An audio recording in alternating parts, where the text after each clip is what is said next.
Eustace Mullins, Curse of Canaan. 1.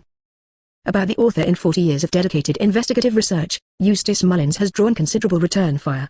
He was kept under daily surveillance by agents of the FBI for 32 years, no charges were ever placed against him. He is the only person ever fired from the staff of the Library of Congress for political reasons. He is the only writer who has had a book burned in Europe since 1945. After serving 38 months in the U.S. Army Air Force during World War II, Eustace Mullins was educated at Washington and Lee University, Ohio State University, University of North Dakota, and New York University.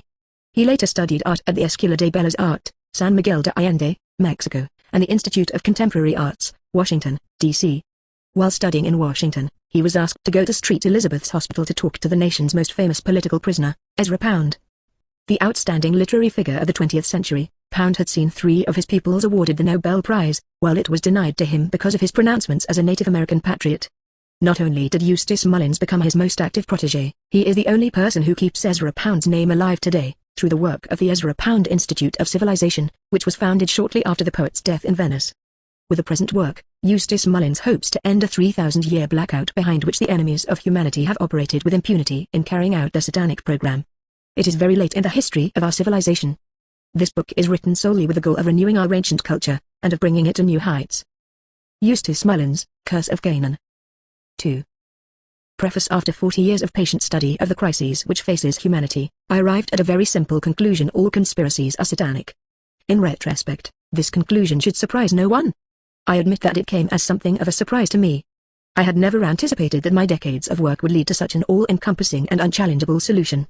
This answer had eluded me through the years, not because I was on the wrong track, but because I had not yet consulted the ultimate source of knowledge, the Bible.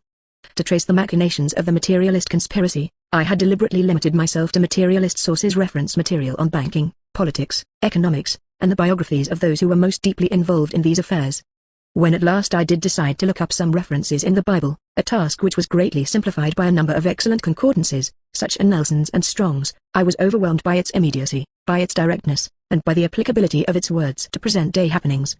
As the months went by and I continued this research, I was not overwhelmed by a sense of déjà vu, but by an overpowering conviction that very little had changed in the last 3,000 years. My first revelation was that God has no secrets from man. It is Satan who must confine his work to stealthy conspiracies, to deception, and to promises which will never be kept, and the great dragon was thrown down, that ancient serpent, who is called the devil and Satan, the deceiver of the whole world, Rev. 12:9. It is for this reason that politicians, of necessity, must become followers of Satan in the rebellion against God. Politicians must deceive the people in order to gain power over them, just as Satan must deceive the whole world if he is to continue his rebellion against God.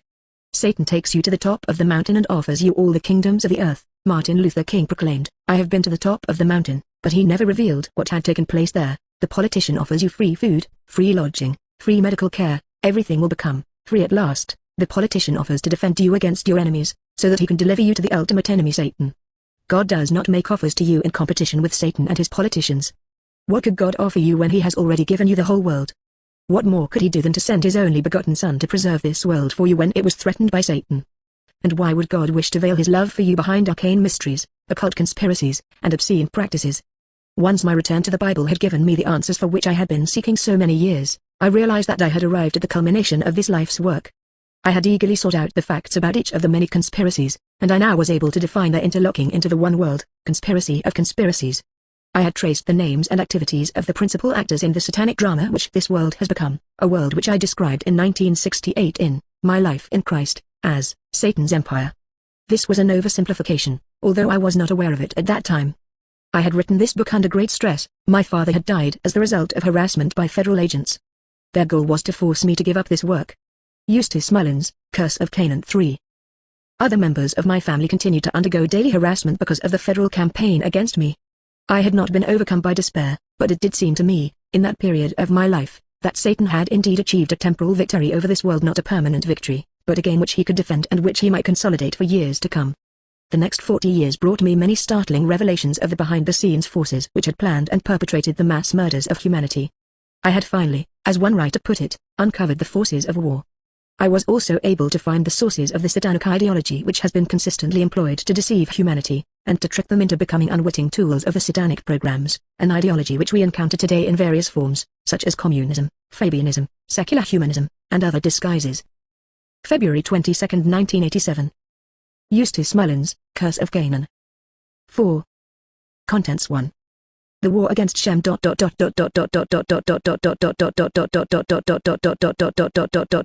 1. Two. The Transgression of Cain. 35. 3. Secular Humanism. 65. 4. England. 77. 5. The French Revolution. 107. 6. The American Revolution. 129. 7. The Civil War. 143. 8. The State of Virginia. 173. 9. The World Wars. 195. 10. The Menace of Communism. 211. 11. The Promise. 227. Eustace Mullins, Curse of Canaan. 5. Chapter 1. The War Against Shem. They sacrificed unto demons, which were no gods. Dirt. 32:17. In the churches of America, Christians worship a somewhat paternal god, the bearded patriarch whom Michelangelo depicted on the ceiling of the Sistine Chapel, an authoritarian figure who is also the father of our teacher, and our Savior, Jesus Christ. God is revered as the original creator of our universe, and as the ultimate moral guide. In this scenario, humanity is a somewhat innocuous group, placed in a pastoral setting, generally obedient to the laws of God, and subject to punishment when disobedience occurs. Religious observance based on this concept is adequate until this Arcadian scene is disturbed by misadventures or calamities. It also begs the question of innate or inescapable evil. Satan, the fallen angel, and rebel against God, Satan, a Hebrew word meaning adversary, appears in the Bible. There are frequent references to God's admonishment, and often, chastisement, of wrongdoers, both individually and in large groups. Here again, the persistent appearance of evil throughout the history of mankind is dealt with as it occurs, but it is difficult to fix either its sources or its causes. Therefore, humanity has existed under a considerable disadvantage, unable to recognize or understand evil before being injured by it. Indeed, the great movement of modern history has been to disguise the presence of evil on the earth, to make light of it, to convince humanity that evil is to be tolerated, treated with greater understanding, or negotiated with, but under no circumstances should it ever be forcibly opposed. This is the principal point of what has come to be known as today's liberalism, more popularly known as secular humanism. The popular, and apparently sensible, appeal of humanism is that humanity should always place human interests first. The problem is that this very humanism can be traced in an unbroken line all the way back to the biblical curse of Canaan. Humanism is the logical result of the demonology of history. Modern-day events can be understood only if we can trace their implications in a direct line from the earliest records of antiquity. These records concern pre-Adamic man, a hybrid creature whose origins are described in ancient books. The Book of Enoch, which itself is part of an earlier Book of Noah, written about 161 BC. Says that Samjatsa, Satan, the leader of a band of 200 angels, descended on Mount Carmel. They had lusted after the daughters of men from afar, and now they took them for wives. These fallen angels, known as the Order of the Watchers, taught their wives magic. The issue of these unions was a race of giants, known as Nephilim. The Bible does not mention the Nephilim specifically by name, and Strong's Concordance does not list them. However, Nelson's Concordance had several listings under Nephilim. The verses of the Eustace Mullins, Curse of Canaan 6. Bible to which it refers at Genesis 6:4, there were giants in the earth in those days. The Revised Standard Version does give the name of the Nephilim. The same verse reading, the Nephilim were on the earth in those days. These giants later became known as the sons of Anak. In Numbers 13:33, we read, "And there we saw the giants, the sons of Anak, which come of the giants. These giants constituted a powerful menace to other peoples." In Deuteronomy 9:2 is the complaint, "Who can stand before the children of Anak?" Nevertheless, they were finally killed or driven out. There were none of the Anakims left in the land of the children of Israel. Joshua 11:22. These early giants would be considered as mutations by modern scientists. Because of their peculiar parentage, they had habits and lusts which horrified their neighbors. Their leader, Satan, the adversary of God, also known as Satana, was the serpent who entered into and seduced Eve, producing the first murderer, Cain.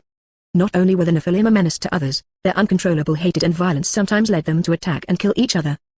They then ate their victims, introducing cannibalism to the world. According to some accounts, God slaughtered them, while the Archangel Michael imprisoned the fallen angels, the Order of the Watchers, in deep chasms in the earth. Unfortunately for humanity, This was not the end of the matter.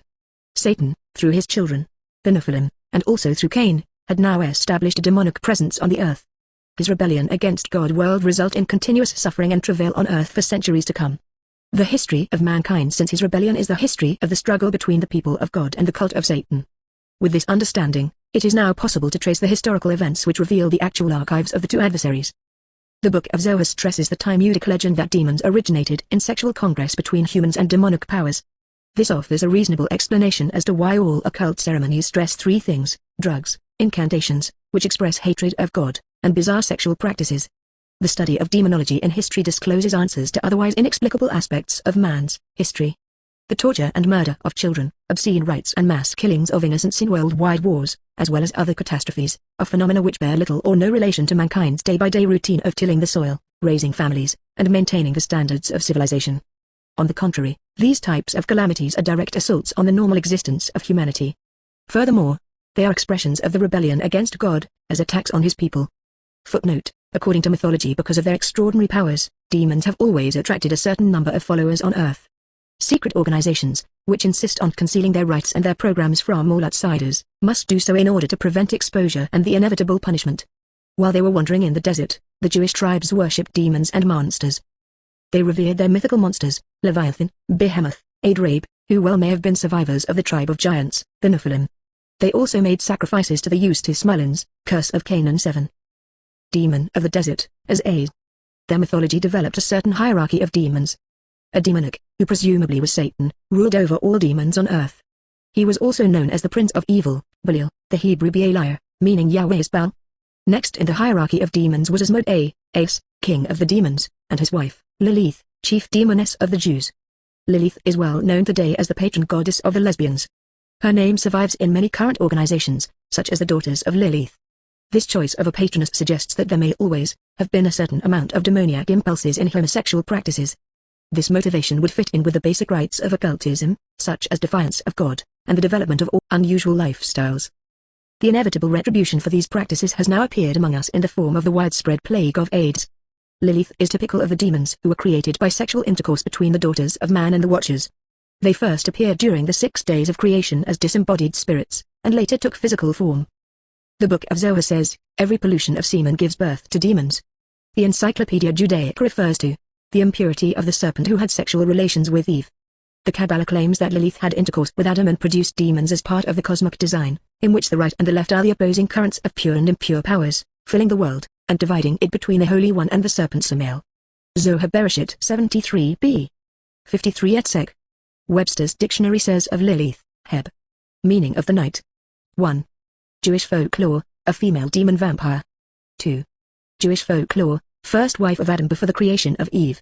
Many legends identify Lilith as the first wife of Adam. These myths claim that God formed Lilith out of mud and filth. She soon quarreled with Adam. Because of her overweening pride, she refused to let him lie on top of her. It is for this reason that she was adopted as the patroness of the lesbians. She left Adam and fled to the shores of the Red Sea, where she was said to indulge in her sexual fantasies with demons, living among the wild beasts and hyenas. Her presence gave rise to many terrifying legends. She became the chief of Jewish demonesses and was said to prey on newly born children, sucking the life out of them. She also was known to suck the blood from men who were sleeping alone and is referred to as the night hag, Isaiah 34:14, and wild beasts shall meet with hyenas, the satyr shall cry to his fellow, yea, there shall the night hag alight, and find for herself a resting place. Except for this one verse, her name was excised from all scripture because of her unsavory reputation. Other legends claim that Lilith and her accompanying demonesses ruled over the 4 seasons, as Lilith named Mentrel, Agrat, and Nohaleth. They were said to gather on a mountaintop near the mountains of darkness, and to celebrate the witches' Sabbath, when they would have intercourse with Samael, the prince of demons. It was because God had had such an unfortunate result with Lilith, after creating her out of mud and filth, that he decided to go to Adam's rib for his next creation, Eve. She was subsequently known as Hawa, mother of all the living, and also as the serpent mother, because of her later association with Satan. The Prince of Darkness had a number of disguises, but when he incarnated sexual desire, as he did for Eve, he always appeared as a serpent. Eustace Mullins, Curse of Canaan 8. Because evil was now established on earth, through the presence of the demons and their followers, it was necessary for God to punish mankind. In inflicting this punishment, he resolved to be just. For this, it was necessary for him to select those who were without stain, and who would be allowed to survive the punishment. His method of selection was a simple one.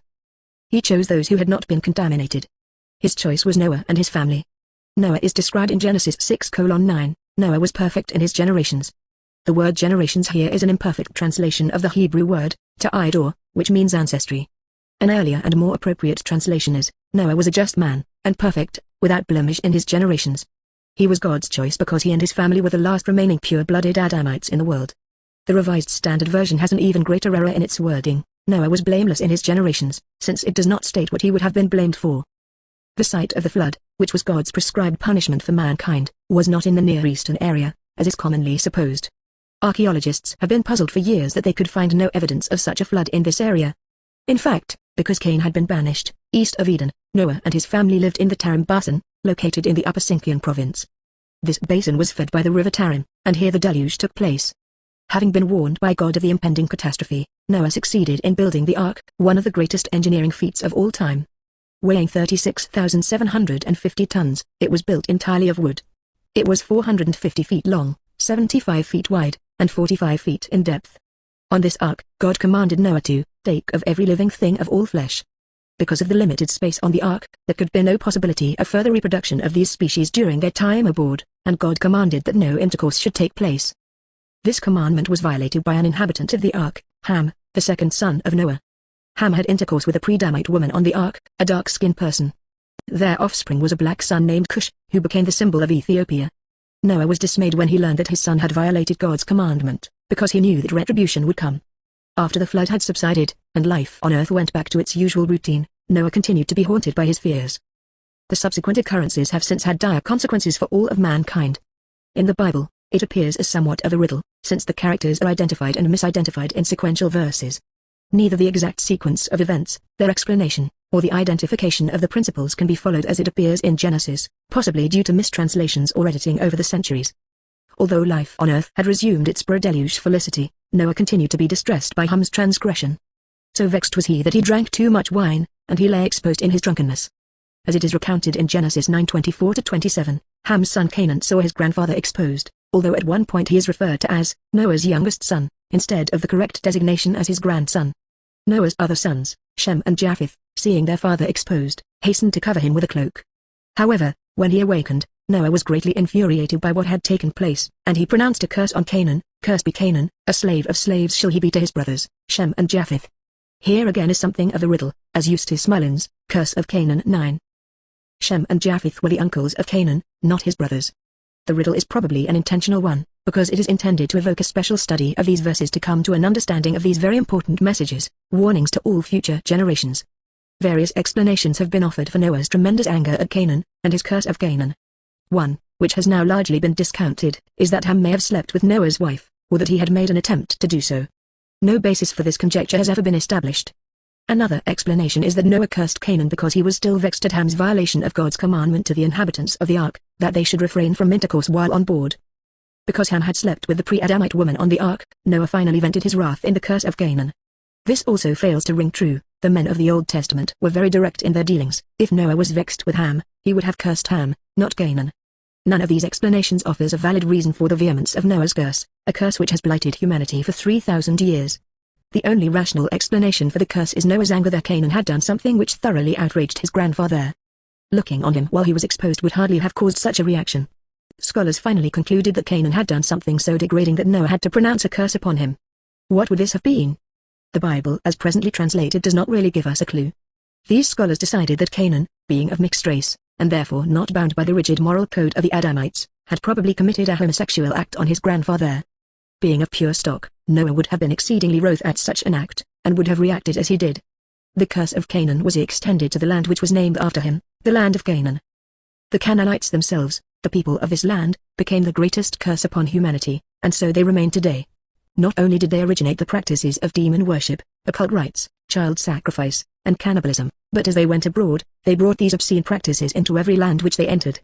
Not only did they bring their demonic cult to Egypt, but, known by their later name, the Phoenicians, as they were called after 1200 BC. They became the demonizers of civilization through successive epochs, being known in medieval history as the Venetians, who destroyed the great Byzantine Christian civilization, and later as the Black Nobility, which infiltrated the nations of Europe and gradually assumed power through trickery, revolution, and financial legerdemain. The reputation of Canaan is to be found in many ancient records, although its foul history has been carefully expunged from even more of the historic archives and libraries. In 1225 BC, the pharaoh Merneptah, who, because of his victories in the Canaanite region, was known as Binder of Jezza, set up a stele to commemorate his successes. Among the inscriptions placed thereon was this: "Plundered is the Canaan, with every evil, all lands are united and pacified." This inscription did not mean that Merneptah had used every evil to plunder the Canaan, it meant that he had in his sojourn there encountered every evil practiced by this notorious tribe. Ham had 4 sons: Cush, who founded the land of Ethiopia; Mizraim, who founded Egypt; Put, who founded Libya; and Canaan, who founded the land of the Canaanites, the area now in contention as the state of Israel. In the Aggadah, Cush is said to be black-skinned as punishment. Eustace Mullins, Curse of Canaan 10. For Ham's having had intercourse on the Arkansas, 3 copulated the ark, and they were all punished: the dog, the raven, and Ham. The dog was doomed to be tied, the raven expectorates his seed into the mouth of his mate, and Ham was smitten in his skin. Note 9, San. 108b. That is from him descended Cush, the Negro, who is black-skinned. In Talmudic literature, Cushi always means a black person or the Negro race. Cushite is synonymous with black. Yai-Mode Gatan 16b. The Bible as presently translated makes no reference to Cush's color. Reference to his descendants, the Cushites, appears only in Numbers and in Samuel Book 2. Numbers 12:1 reveals that Miriam and Aaron spoke against Moses because of the Cushite woman he had married, for he had married a Cushite woman. Here again, no explanation is given as to why Miriam and Aaron turned against Moses, yet the matter is obviously of some importance, because the same verse emphasized by repetition that he had married a Cushite woman. We find the explanation by turning to the Talmud, which tells us that Cushite always means black. The verse in Numbers should read, and originally may have read, Miriam and Aaron spoke against Moses because of the black or Cushite woman he had married. 2 Samuel contains 7 references to Cushites, but again no descriptions are given. Professor Say, the noted Egyptian scholar, and authority on the ancient Near and Middle East, explains that Canaan means low, and Elam means high. The Canaanites were those who inhabited the low places. The Elamites occupied the high ground. Colonel Garnier, in his great work, The Worship of the Dead, quotes Strabo's observation that the Cushites inhabit the coastal regions of all Asia and Africa. They were never aggressive enough to fight for or remain on higher ground, and were forced to remain in the low, swampy areas, exposed to the elements, areas which other peoples would not contest them for. Garnier continues, p. 78 of all The Worship of the Dead, we have also seen that Osiris was black, or of the Cushite race, and this was characteristic of the Egyptians. Herodotus speaks of the Egyptians generally as black and woolly-haired. There were 2 races in Egypt, the Mizraimites, who first colonized the country, and the black Egyptians, the latter receiving their name from Aegyptus, the son of Belus, that is Cush. There can be little doubt, therefore, that Aegyptus, the father of the black Egyptians, and son of Belus, is the same as the black Osiris. On p. 92 Garnier informs us, the Aryan immigration and Brahmanism was subsequent to that of a Cushite race more or less hostile to them and their religion. We find Aryan traditions speaking of themselves as white and the Dacians as black, that is Cushite. Garnier quotes a description of the Cushites as follows: they call them demons and devil worshippers, and lascivious wretches who make a god of the Cisne, the lingam, and the phallus. Garnier goes on, p. 131, to observe that Buddha must be identified with those gods whose human origin was Cushite, from Cush, the great prophet and teacher of the ancient paganism, the father of the black or Ethiopian race. Buddha, although the chief god of the yellow race, is constantly represented as black with woolly hair and Negro features, the flat noses and thick lips of many of the ancient statues which occur in Hindustan, for these are clearly the well-known features of the genuine African Negro. The human origin of Buddha was Cush. Eustace Mullins, Curse of Canaan. 11. Ham's subsequent acts did nothing to clear his reputation. He stole the garments which God had made for Adam and Eve before he expelled them from the Garden of Eden. Cush inherited these garments from Ham and passed them on to his son, Nimrod. Because of these garments, Nimrod became known as the Mighty Hunter. He was considered to be invincible as long as he wore these garments, which are recorded in Genesis 3:21. Animals and men cowered before the onslaught of Nimrod because of these garments, which conferred great powers upon him. Encyclopedia Judaica. Nimrod, who was born on December 25, the high Sabbath of Babylon, was the founder of Babylon and the city of Nineveh. In the history of mankind, Nimrod stands unequaled for his symbolism of evil and satanic practices. He is credited for having founded Freemasonry and for building the legendary Tower of Babel, in defiance of God's will. In Talmudic literature, he is noted as, he who made all the people rebel against God. Bes. 94b. The legend of the Midrash recounts that when Nimrod was informed of Abraham's birth, he ordered all the male children killed, to be certain of eliminating him. Abraham was hidden in a cave, but in latter life he was discovered by Nimrod, who then ordered him to worship fire. Abraham refused and was thrown into the fire. The legendary symbol for Nimrod is X. The use of this symbol always denotes witchcraft. When X is used as a shortened form meaning Christmas, it actually means to celebrate the feast of Nimrod. A double X, which has always meant to double-cross or betray, in its fundamental meaning indicates one's betrayal into the hands of Satan. When American corporations use the X in their logo, such as Exxon, the historic Rockefeller firm of Standard Oil of New Jersey, there can be little doubt of this hidden meaning. The importance of Nimrod in any study of the occult cannot be overemphasized. Because of the powers given him by the clothing of Adam and Eve, Nimrod became the first man to rule the whole world. He indulged that power by launching excesses and horrors which have never been equaled. Ever since the time of Nimrod, Babylon has been the symbol of depravity and lust. Nimrod also introduced the practice of genocide to the world. His grandfather, Ham, having consorted with other races, and brought children of mixed race into the world, was persuaded by his consort, the evil Nama, to practice ritual murder and cannibalism. She informed Ham that by killing and eating fair-skinned people, his descendants could regain their superior qualities. Throughout the ensuing centuries, the fair-skinned descendants of Shem, Noah's oldest son, have ritually been slaughtered by the darker descendants of Ham and Nimrod, in the world's most persistent campaign of racial and religious persecution. Not only did Nimrod kill and eat the fair-skinned descendants of Shem, in his fury and hatred he often burned them alive. The type of human sacrifice involving the eating of the slaughtered human victims derived its name from the combined names of his uncle, Canaan, and the demon god Baal, the two names being combined to form the word, cannibal. Nimrod was also known in ancient history by the names of Marduk, Bel, and Merodach. Because of his importance in its history, Babylon was known as the land of Nimrod. Nimrod is also cited in the most ancient Masonic constitutions as the founder of Freemasonry. Eustace Mullins, Curse of Canaan. 12. Nimrod's downfall reputedly came about when he began to build the Tower of Babel, a ziggurat, or temple tower, which was planned to rise up into the heavens. Because of this offense against God, Shem, the eldest son of Noah, pronounced judgment against Nimrod, and executed him. Josephus says that Ham's black grandson, Nimrod, was beheaded by Shem. Other accounts add that Shem then cut Nimrod's body into pieces and sent the pieces to the pagan temples of Babylon, as a warning to the priests that their sex orgies and child sacrifices would result in a similar judgment of execution. Instead of abandoning their hideous ceremonies because of this warning, the priests literally went underground. No longer did their altars smoke with human blood, as Cato, the great Palestinian authority, described them.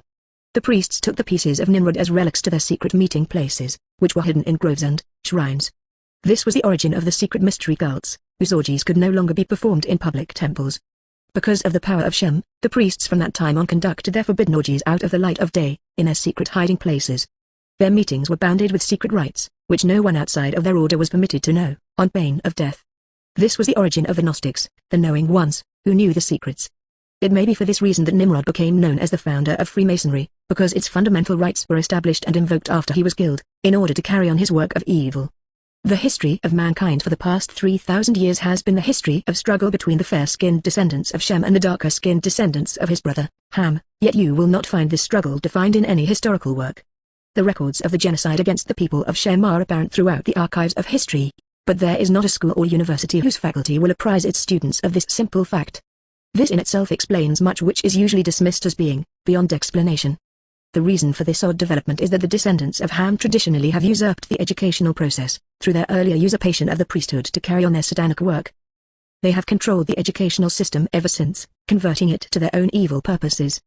It is of even greater interest that not a single school of theology anywhere in the world takes note of this central fact of history, a red thread which runs continuously through the record of events. In the Greek language, Shem appears as a Hu. In Egyptian mythology, he is Shu, the son of Ra, the sun god. It was through claimed descent from Shem that Louis, king of France, called himself the Sun King. However, a much more important point, and one that has again been obscured or hidden by the priests who controlled the educational system throughout the last 3,000 years, is the fact that it was Shem who founded and built the great civilization of Egypt. The rulers of Egypt were called pharaohs, from the Hebrew word pira, meaning long hair. The native Egyptians were short-haired. Not only was Shem long-haired, he was also fair-haired. In their records, the priests call Shem, Shufu, or Khufu, which means long hair. Being a great warrior, Shem easily led his people in the conquest of the native Egyptians. He immediately set about to commemorate his reign by building the Great Pyramid at Gizeh. Babylon was then overcome by the son of Shem, Elam, a later descendant, Cyrus of Persia, an Elamite, completed the final conquest of Babylon and built the Great Persian Empire. It was to signify his great military successes that Shem adopted as his symbol the lion, which is still the symbol of rulers today. The Great Pyramid was later called Kiat, the horizon, in which Khufu had been Eustace Mullins, Curse of Canaan 13. Swallowed up, as the western horizon swallowed up the sun each evening. After extensive archaeological investigations, the Royal Astronomer of Scotland concluded that the evidence was irrefutable that the Great Pyramid at Giza had been built by Shem. He found the name Shufu inside the pyramid, painted in red, which signified Shem's fair hair. Also inside the pyramid is an inscription placed there after the death of his descendant, Amenhotep. He stopped the barbaric practices of the priests which had been introduced by Nama and her followers from Babylon, including Nimrod. The priests murdered Amenhotep, so that they could resume their orgies of lust and child sacrifices. They had admitted to Herodotus that the Great Pyramid had been built by a wandering shepherd, and on observation, as shepherds do not usually create such grandiose monuments to themselves. However, this was one of the terms of derision by which they always referred to Shem after his death. Other inscriptions by the priests throughout centuries of Egyptian history revile Shem as pig, dwarf, and other terms signifying their hatred of him, possibly because he slew their mentor, Nimrod. In the same areas, other inscriptions extol the degenerate Ham, who had been corrupted by his consort, the evil Nama, and introduced to the practices of human sacrifice and cannibalism. Egyptian civilization reached its peak during the reign of Shem. The Sphinx is now admitted to be a portrait of him. After his death, the priests not only resumed their evil practices, but they embarked on a successful campaign to black out his name from recorded history, a campaign which has largely succeeded during the ensuing 3,000 years. They also launched terrible punitive actions against Shem's fair-haired descendants, often murdering them, or burning them alive. Not only did the priests falsify the records of Shem, but they also succeeded in eliminating most of the subsequent history of his fair-skinned descendants, the Shemites, or, as they are sometimes called, the Semites. The Arab scholar Murtadi noted that Num and Khufu, Shufu, the builders of the pyramids, lived with Noah. British Museum Catalogue, 1909. Shem was also referred to by the name of Mens, from the Hebrew meni, or man, which appears in the Egyptian Book of the Dead, referring Eustace Mullins, Curse of Canaan. 14. To Uranus and his 3 sons, an obvious reference to Noah. Ham later became known as the Egyptian god Amun. Herodotus writes that the first king of Egypt, who reigned until 2320 BC. Eusebius says that 300 successive sovereigns descended from him, the Thinite kings, who had succeeded the demi-gods. The historian Murtado referred to Shem as Mens. As the most able son of Noah, Shem exemplifies the qualities upon which all subsequent civilizations have been built: courage, the desire to build, and the willingness to subdue those who have adopted a lower form of life. He is the Adamite who created civilizations as we have known it. On the other hand, the descendants of Ham, the Canaanites, exemplify the satanic urge to destroy civilization and the rebellion against God. J. Hewlett points out that Adamite meant a thinker, and Mena or man produced Mens, the thinking man. This survives today in the intellectual society, Mensa. The distinction was made to distinguish the lineage of Adam from the pre-Adamites, or non-thinking men. Ruling races of prehistoric man, v. 2p. 364. The Jewish Encyclopedia says that Shem became king of Jerusalem as the representative of so that he could carry on the battle against the slave people, the Canaanites. Eustace Mullins, Curse of Canaan. 15. In Genesis, we find this verse, Blessed be the Lord, the God of Shem, Genesis 9:26. Shem had 5 sons, Elam, from whom came the Persian Empire, Asur, from whom came the Assyrian Empire, Arphaxad, Lud, and Aram. So great was the reverence for the name of Shem in the ancient world that his name in many records became synonymous with Yahweh, or, in a later version, Jehovah, derives directly from the Hebrew verb hava, meaning, I am.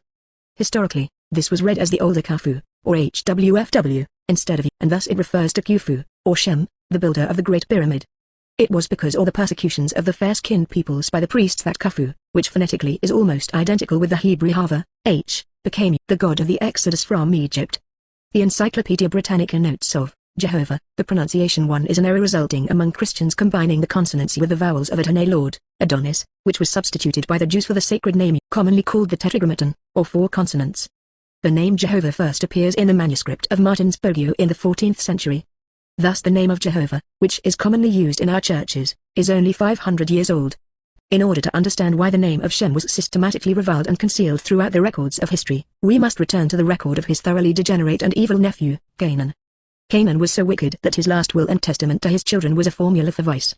It read, love one another, that is, of this tribe only, love robbery, love lewdness, hate your masters, and do not speak the truth. This remarkable document, the Will of Canaan, is to be found in only one place in all the world's theological literature, the Babylonian Talmud, where it is presented thusly. 5 things did Canaan charge his sons: love one another, love robbery, love lewdness, hate your masters, and do not speak the truth. Bess. 113b. The Will of Canaan has been the Canaanites' prescription for all of their operations during the ensuing 3,000 years. Meanwhile, The people of Shem, knowing nothing of this document, vainly tried to convert the Canaanites, and turn them from their evil ways. If the descendants of Shem had been warned of the precepts imparted by this document, the history of the last 3,000 years could have been very different. The will of Canaan today remains the operating instructions of the Canaanites, who presently control the world order. At the same time, it remains unknown to the peoples whom the Canaanites continue to rob, enslave, and massacre. The will of Canaan contains the instructions necessary to resist the results of the curse of Canaan, which condemn them to slavery. The instructions to hate your masters, that is, Shem and Japheth and their descendants, is a command to commit genocide against the people of Shem. For this reason, all subsequent Canaanite rites are based upon these exhortations to struggle and commit acts of violence against the people of Shem. It is not only the basis for all of the revolutions and liberation movements since that time, it is also a basic incitement to commit genocide and to carry on racial wars. Because of the 3,000-year historical blackout, the people of Shem have never understood their peril, and they have frequently been subject to massacre because their essential goodness made it impossible for them to believe the vileness of the Canaanites. The will of Canaan has always been concealed from them because it is the basic program of conspiracy and secret rites which enable the Canaanites to wreak their hatred upon the descendants of Shem. Much of the continuous hostility between these two forces is mentioned in the Bible, but never in the basic form which has been stated here for the first time. In his book, The Mystery of the Ages, Herbert Armstrong comments, Canaanites, who were racially dark, had settled the land. Eustace Mullins, Curse of Canaan 16. God commands the Israelites to drive them out, p. 172. Armstrong cites Numbers 33 as the basis for his reference. During the centuries of oppression and mass murder, God has not stood aside from his people. On the contrary, he has frequently exhorted them to attack and to rid themselves of the peril of the Canaanites. In the early years of this struggle, it was still possible for his children to hear and to obey. The vision of Obadiah is recounted in Obadiah 20, and the capacity of this host of the children of Israel shall possess that of the Canaanites, even unto Zarephath, and this capacity of Israel which is in Sepharad shall possess the cities of the south. Significantly, the Revised Standard Version omits the mention of the Canaanites entirely. The battle continued over a period of centuries. In Joshua 17:13, we read, Yet it came to pass, when the children of Israel were waxen strong, that they put the Canaanites to tribute but did not utterly drive them out. God expressed his will in the strongest terms to his children in Number 33:52-56, Ye shall drive out all inhabitants of the land, Canaan, before you. And ye shall dispossess the inhabitants of the land, and dwell therein, for I have given you the land to possess it. But if ye will not drive out the inhabitants of the land before you, then it shall come to pass, that those who ye let remain, of them shall be pricks in your eyes, and thorns in your sides, and shall vex you in the land wherein ye dwell. It shall come to pass, that I shall do unto you, as I thought to do unto them. The children of Israel, that is, the descendants of Shem, obeyed God, and did war against the Canaanites. But in later generations, they lost sign of this goal, permitting the Canaanites to live with them. During this period of history, there were great victories against their historic enemy, as recounted in Judges 1:17, and Judah went with Simeon, his brother, and they slew the Canaanites that inhabited Sepharth, and utterly destroyed it. This victory came about because the children of Israel were distraught, and they sought guidance from the Lord. Judges 1:1-5, Now after the death of Joshua it came to pass that the children of Israel asked the Lord, saying, Who shall go up for us against the Canaanites first to fight against them? And the Lord said, Judah shall go up, behold, I have delivered the land into his hands. And Judah said unto Simeon his brother, Come up with me into my lot, that we may fight against the Canaanites. And Judah went up, and the Lord delivered the Canaanites and the Perizzites into their hand. And they slew the Canaanites and the Perizzites. Later, the victors again fell into the evil practices of those whom they had conquered, and again they were punished by the Lord. Judges 4:1-2, The children of Israel dwelt among the Canaanites. And the children of Israel again did evil in the sight of the Lord, and the Lord sold them into the hands of Jabin, king of the Canaanites. A later verse in Judges notes that the Israelites prevailed against Jabin and destroyed him and the Canaanites. Exodus 15:15 says, Then shall the dukes of Edom be amazed, the mighty sons of Moab. Eustace Mullins, Curse of Canaan 17. Trembling shall take hold of them, all the inhabitants of Canaan shall melt away. Nelson's Concordance lists more than 85 biblical verses referring to the Canaanites. Most of the references are unfavorable, and invariably they reveal God's determination to punish his people for their misdeeds. Ezekiel 16:1-3, Again the words of the Lord came to me, Son of man, make known to Jerusalem her abominations. Your origin and your birth are of the land of Canaan. Considering the frequency of references to Canaanites in the Bible, it is surprising that religious leaders rarely make any mention of them.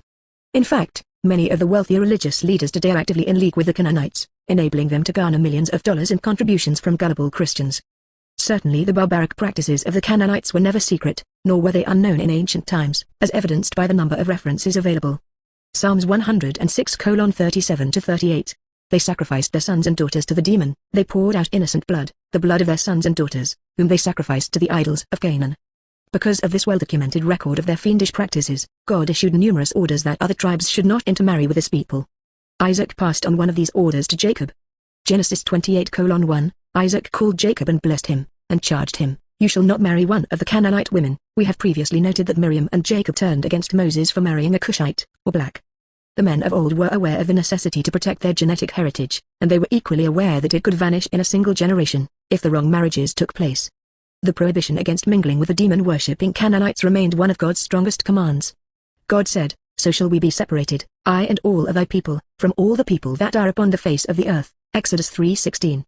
God characterized the Canaanites thusly, "And I will make them a terror and an evil for all the kingdoms of the earth," referring to the diaspora as a reproach and a proverb, a taunt and a curse on all places where I shall scatter them. Jeremiah 24:9. Thus we see the Canaanites, newly named the Phoenicians, dispersing along all of the trade routes and avenues of commerce throughout the earth. As God prophesied, they spread corruption, terror, and devastation wherever he scattered them. Later known as the Venetians, they dominated the avenues of commerce. When they settled inland, they specialized as merchants, and later, as bankers, at last comprising a group now loosely known as the Black Nobility, which holds seemingly irresistible power today. God further warned his people against the dispersed Canaanites. Deuteronomy 7:2-5. Thou shalt smite them, lilt. Utterly destroy them. Thou shalt make no covenant with Iham, such as the League of Nations or the United Nations, nor show mercy unto them. Neither shalt thou make one ridge with them. Thy daughter thou shalt not give unto his son, nor his daughter shalt thou take unto thy son. For Jehovah will turn away thy son from following me, that they may serve other gods, so will the anger of the Lord be kindled against you, and destroy thee suddenly. But thus shall ye deal with them, ye shall destroy their altars, and break down their images, and cut Eustace Mullins, Curse of Canaan 18. Down their groves, and burn their graven images with fire. This was a direct command to destroy the groves and shrines of the demon-worshipping mystery cults, now known as Freemasonry. The prohibition against graven images has been misunderstood by many well-meaning Christians. God did not prohibit graven images, he prohibited the obscene images of the Baal and Ashtaroth cults, which were made to create sexual excitement as part of their obscene rites. The battle against obscenity goes on today, although it often seems that American Christians are losing it. In making these demands, they were not requests. God was not offering a program for a school picnic, he was laying out the only program which would allow his people to survive on this earth. Otherwise, he warned, and a mongrel race will dwell in Ashdod, Zechariah 9:6. Should his people fail to carry out his instructions, God specifically described what would happen, and in so doing, he accurately described the world of today. But it shall come to pass, if thou wilt not hearken unto the voice of the Lord thy God, to observe and to do all his commandments and his statutes which I command thee this day, that all these curses shall come upon thee and overtake thee. The stranger that is within thy gates, the Canaanites or their descendants said, shall get up above thee very high, and thou shalt come down very low. He shall lend to thee, and thou shalt not lend to him, he shall be the head and thou shalt be the tail. Deuteronomy 28:15, 43-44. Certainly this is the situation which exists in the United States today. The Venetians control the Federal Reserve System. They lend to us, but we do not lend to them. They are the head, and we are the tail. Having become Satan's curse on humanity, the Canaanites now spread across the earth like some evil plague. Genesis 10:18, the families of the Canaanites were spread abroad. This diaspora brought troubles to every nation in which this people landed. Ezekiel 16:3, 45, and 46 lists the racial tribes of the Canaanites, denouncing them individually: thy father an Amorite, their mother a Hittite, their older sister Samaria, their younger sister Sodom. Jesus, the minister of compassion, when he was asked to cure a Canaanite, denounced them as dogs. Matthew 15:22, and, behold, a Canaanite woman from that region came out and cried, have mercy on me, O Lord, Son of David, my daughter is severely possessed by a demon. But he did not answer her a word. At last he did answer her, verse 26, and he answered, it is not fair to take the children's bread and throw it to the dogs. By children, he meant the children of Israel, and that the Canaanites were dogs. She persisted and he finally did heal her daughter. The Canaanite political parties were the Pharisees, Sadducees, Zealots, Essenes, Essenes, Herodians, and Scribes. A later group, the Edomites, descended from Esau and later intermarried with the Turks, producing a Turco-Edomite mixture which later became known as the Chazars, the present occupants of Israel, according to the great Jewish scholar, Arthur Koestler. Eustace Mullins, Curse of Canaan. 19. The Canaanites were divided into the Amorites, Hittites, Moabites, Midianites, Philistines, Ammonites, Edomites, Zidonians, Sepharvaims, Perizzites, and affiliated tribes, all of which are routinely denounced in the Bible. Genesis 3:17, the Perizzites are the enemies of God, the Ammonites worshipped Moloch Chemos and were demon-possessed. The Ashdodites worshipped the fish and god, Dagon. They were robbers and hated God, as recorded in the British Museum, ed. The Egyptians were known as worshippers of black magic, which resulted in God's rebuff to Hagar. The Amorites were cursed by God, Ezra 9:1.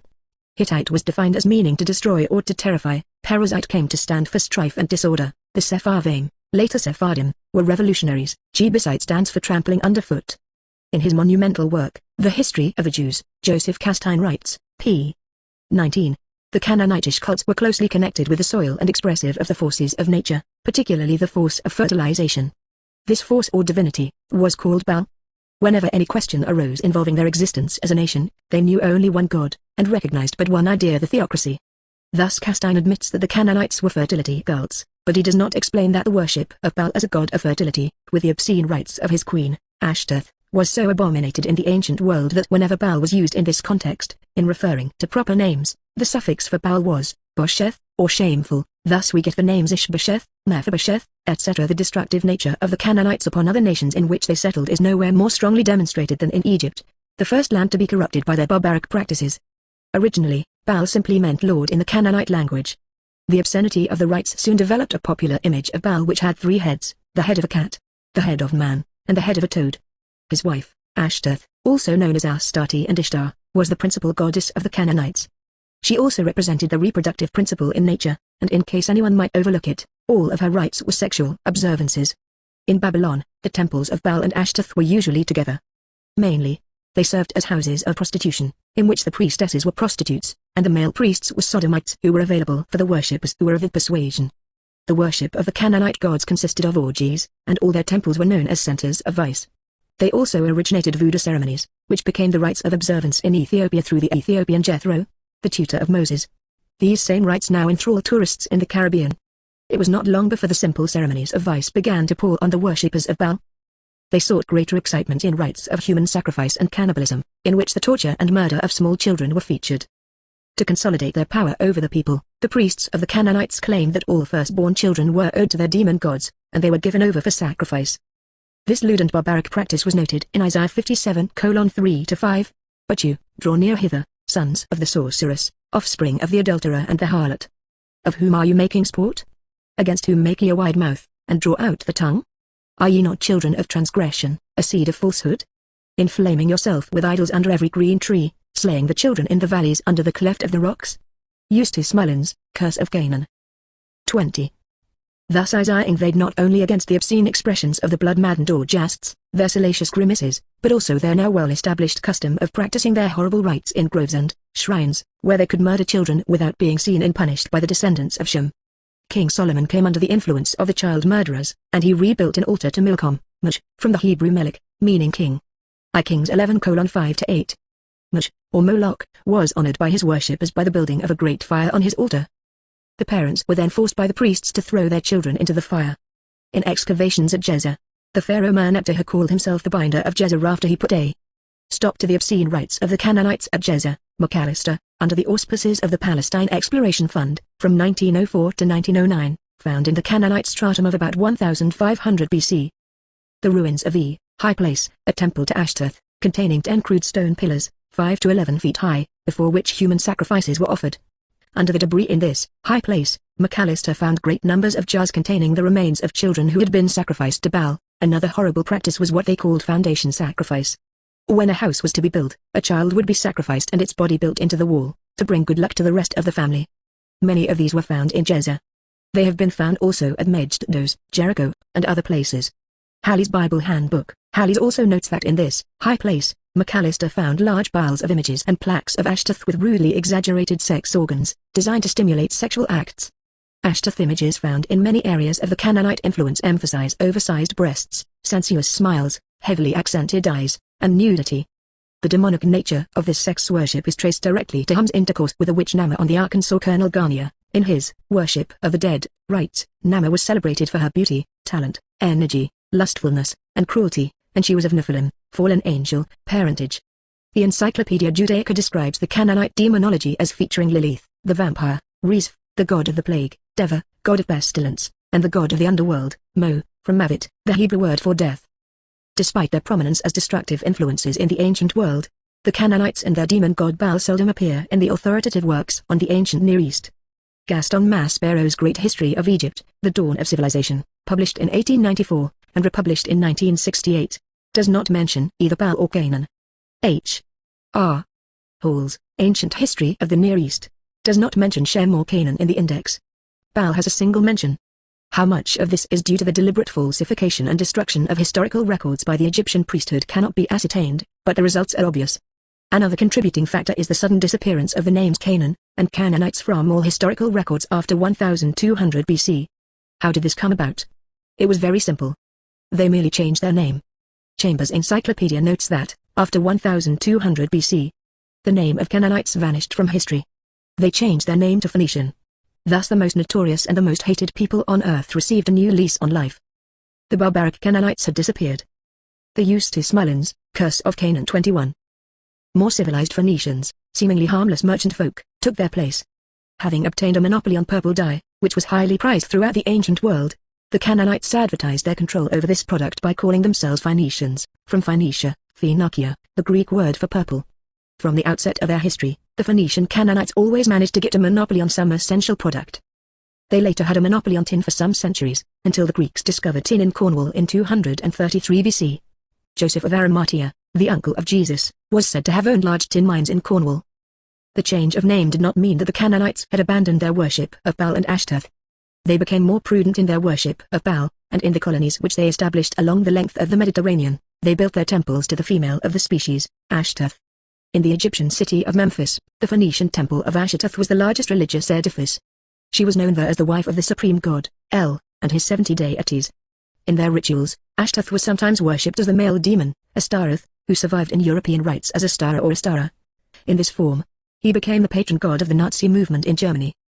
The westernmost outpost of the Phoenicians was Cadiz, a Phoenician colony which derived its name from the Semitic Gadia, or fortress. Their most important colony, which soon became a rival to Rome itself, was Carthage, which they established about 900 BC. The name derived from Hebrew, Kart Hadshat, or New City. The Phoenicians often named their cities with the prefix of new.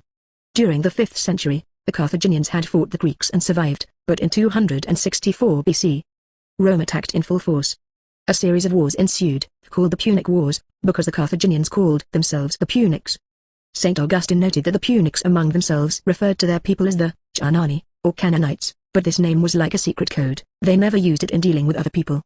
Whether for purely commercial reasons, or because they feared a military power astride their avenues of commerce in the Mediterranean, the Romans determined to utterly destroy Carthage.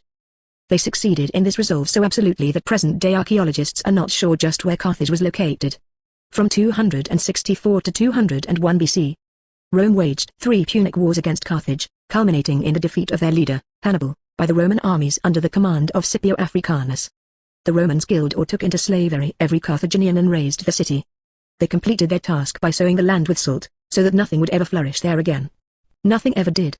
This defeat, although a major setback, did not destroy the world operations of the Canaanites, but it did inculcate in them a fierce hatred of all things Roman, which ever since has been characterized by the Canaanite school of propaganda as fascism, from the Roman rods, or fasces, which were carried by the magistrate to symbolize his determination to maintain order. The later Masonic assault upon the Catholic Church was largely dictated by the fact that it was headquartered in the city of their most ancient enemy, Rome, and therefore the papacy became to the Phoenicians the modern embodiment of the force which had destroyed their most important headquarters. Few Americans realize that when the New School of Research in New York denounces fascism, joined by the columnists of the New York Times and the New York Post, they are merely echoing their ancient anger over the destruction of Carthage. Here again, Eustace Mullins, Curse of Canaan 22. Our historians have only one goal, to obscure the past and to prevent us from realizing the nature of the forces at work. It was not only the Canaanites who spread across the earth. The descendants of Shem also multiplied and journeyed to find greater opportunities for their families. They moved from country to country, founding great kingdoms and dynasties, which have survived to the present day. There are many people who can agree that the kings and leaders of the Western nations are descended from the tribe of Judah, but they fail to recognize an important fact, which is entirely omitted in the King James Version of the Bible, that there were 3 branches of the tribe of Judah. Those who lump all the descendants of the tribe of Judah together do not realize that there was a tainted branch. There were the families of Pharez and Zara, Judah's purebred sons out of Tamar, and there was a 3rd branch, Judah's descendants from a Canaanite mother, Shua, who were known ever afterwards as the cursed Shelanites. Tamar was the daughter of Aram, the youngest son of Shem.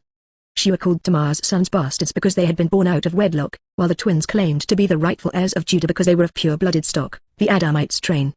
From the Shelanites descended 31 cursed tribes of Canaanites of Judea and Samaria, including the Sepharvaims, a name which the Canaanites had adopted for deceptive purposes. At the birth of Pharez and Zara, the midwife, seeing that there were twins in the womb, realized that it would be necessary to mark the firstborn, who would have primogeniture. She quickly wrapped a red thread around the wrist of Zara, but it was Pharez who came out first from the breach. The Messiah was descended from Pharez, and he was said to have been sent by God to heal the breach, which has existed since the birth of Pharez and Zara. Tamar, mother of Pharez and Zara, had a descendant named Tamar Tefi, known in Irish legend as the daughter of Pharaoh. She married Eochaid, king of Ireland, who was known as the Prince of the Scarlet Thread. Thus the two lines of Pharez and Zara were again reunited. The scarlet thread subsequently became an integral part of British history. A red thread is symbolically woven into every robe which is used by the Royal Navy, and every British monarch has delivered to him official documents which are wrapped with a red cord. The term also survives in red tape, that is, the official red cord which must be unwound before any state business is transacted. There is also the red carpet which tradition required to be unrolled before royalty walks in. Before he would give Tamar in marriage, Haman, the father of Tamar, demanded that serpent worship and the rites of Bel, which were then practiced in Ireland, be renounced. The serpents then disappeared from Ireland, and there are no poisonous serpents there today. A later legend is that Saint Patrick expelled the serpents from Ireland. Both legends call attention to the demonic practices of the Canaanites, as well as their descent from the serpent. Its banishment established Ireland as a land of the true religion of or the descendants of Shem. The disappearance of the serpents also signified that the evil powers of the Canaanites had vanished from Ireland.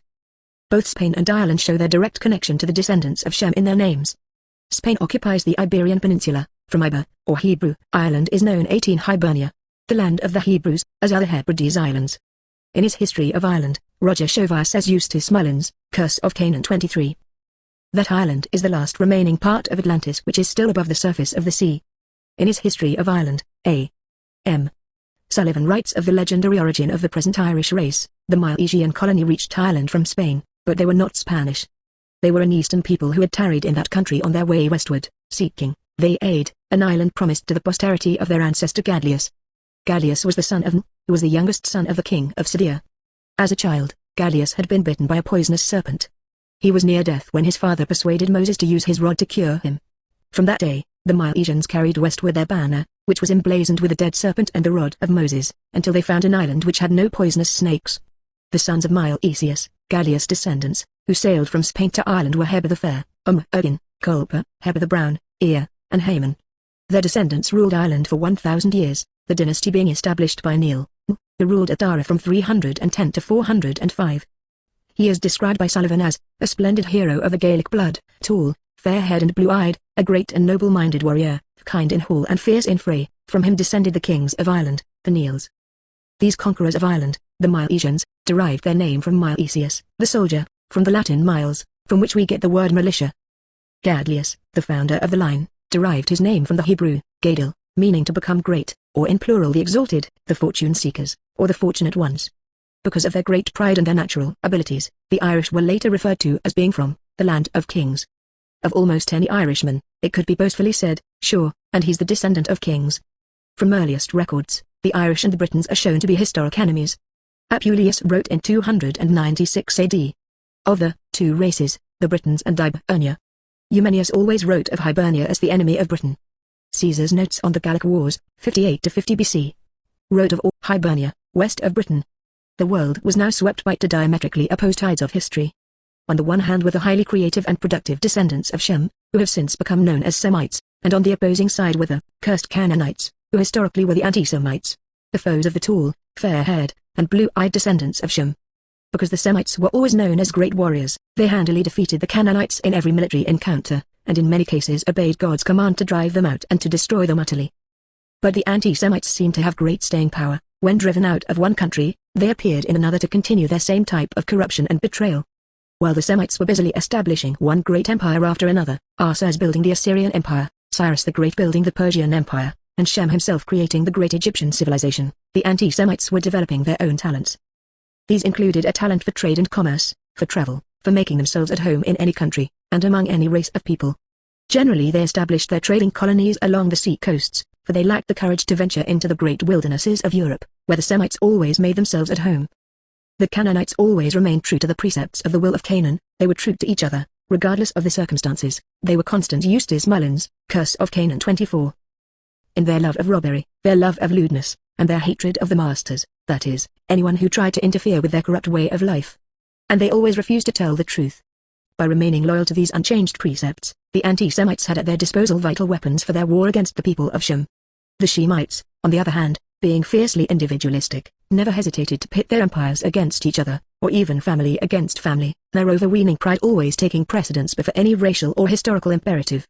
During the Middle Ages, the people of Shem found their typical characteristics best expressed in such organizations as the Teutonic Knights, a group of warriors which was invincible for hundreds of years.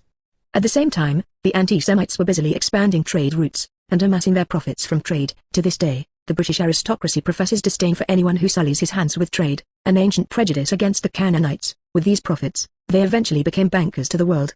In pursuing this objective, they found a great opportunity during the Crusades. Not only did the Crusades open up trade routes throughout the known world, but they also opened up new avenues of graft and corruption, which allowed the Canaanites to amass even greater profits.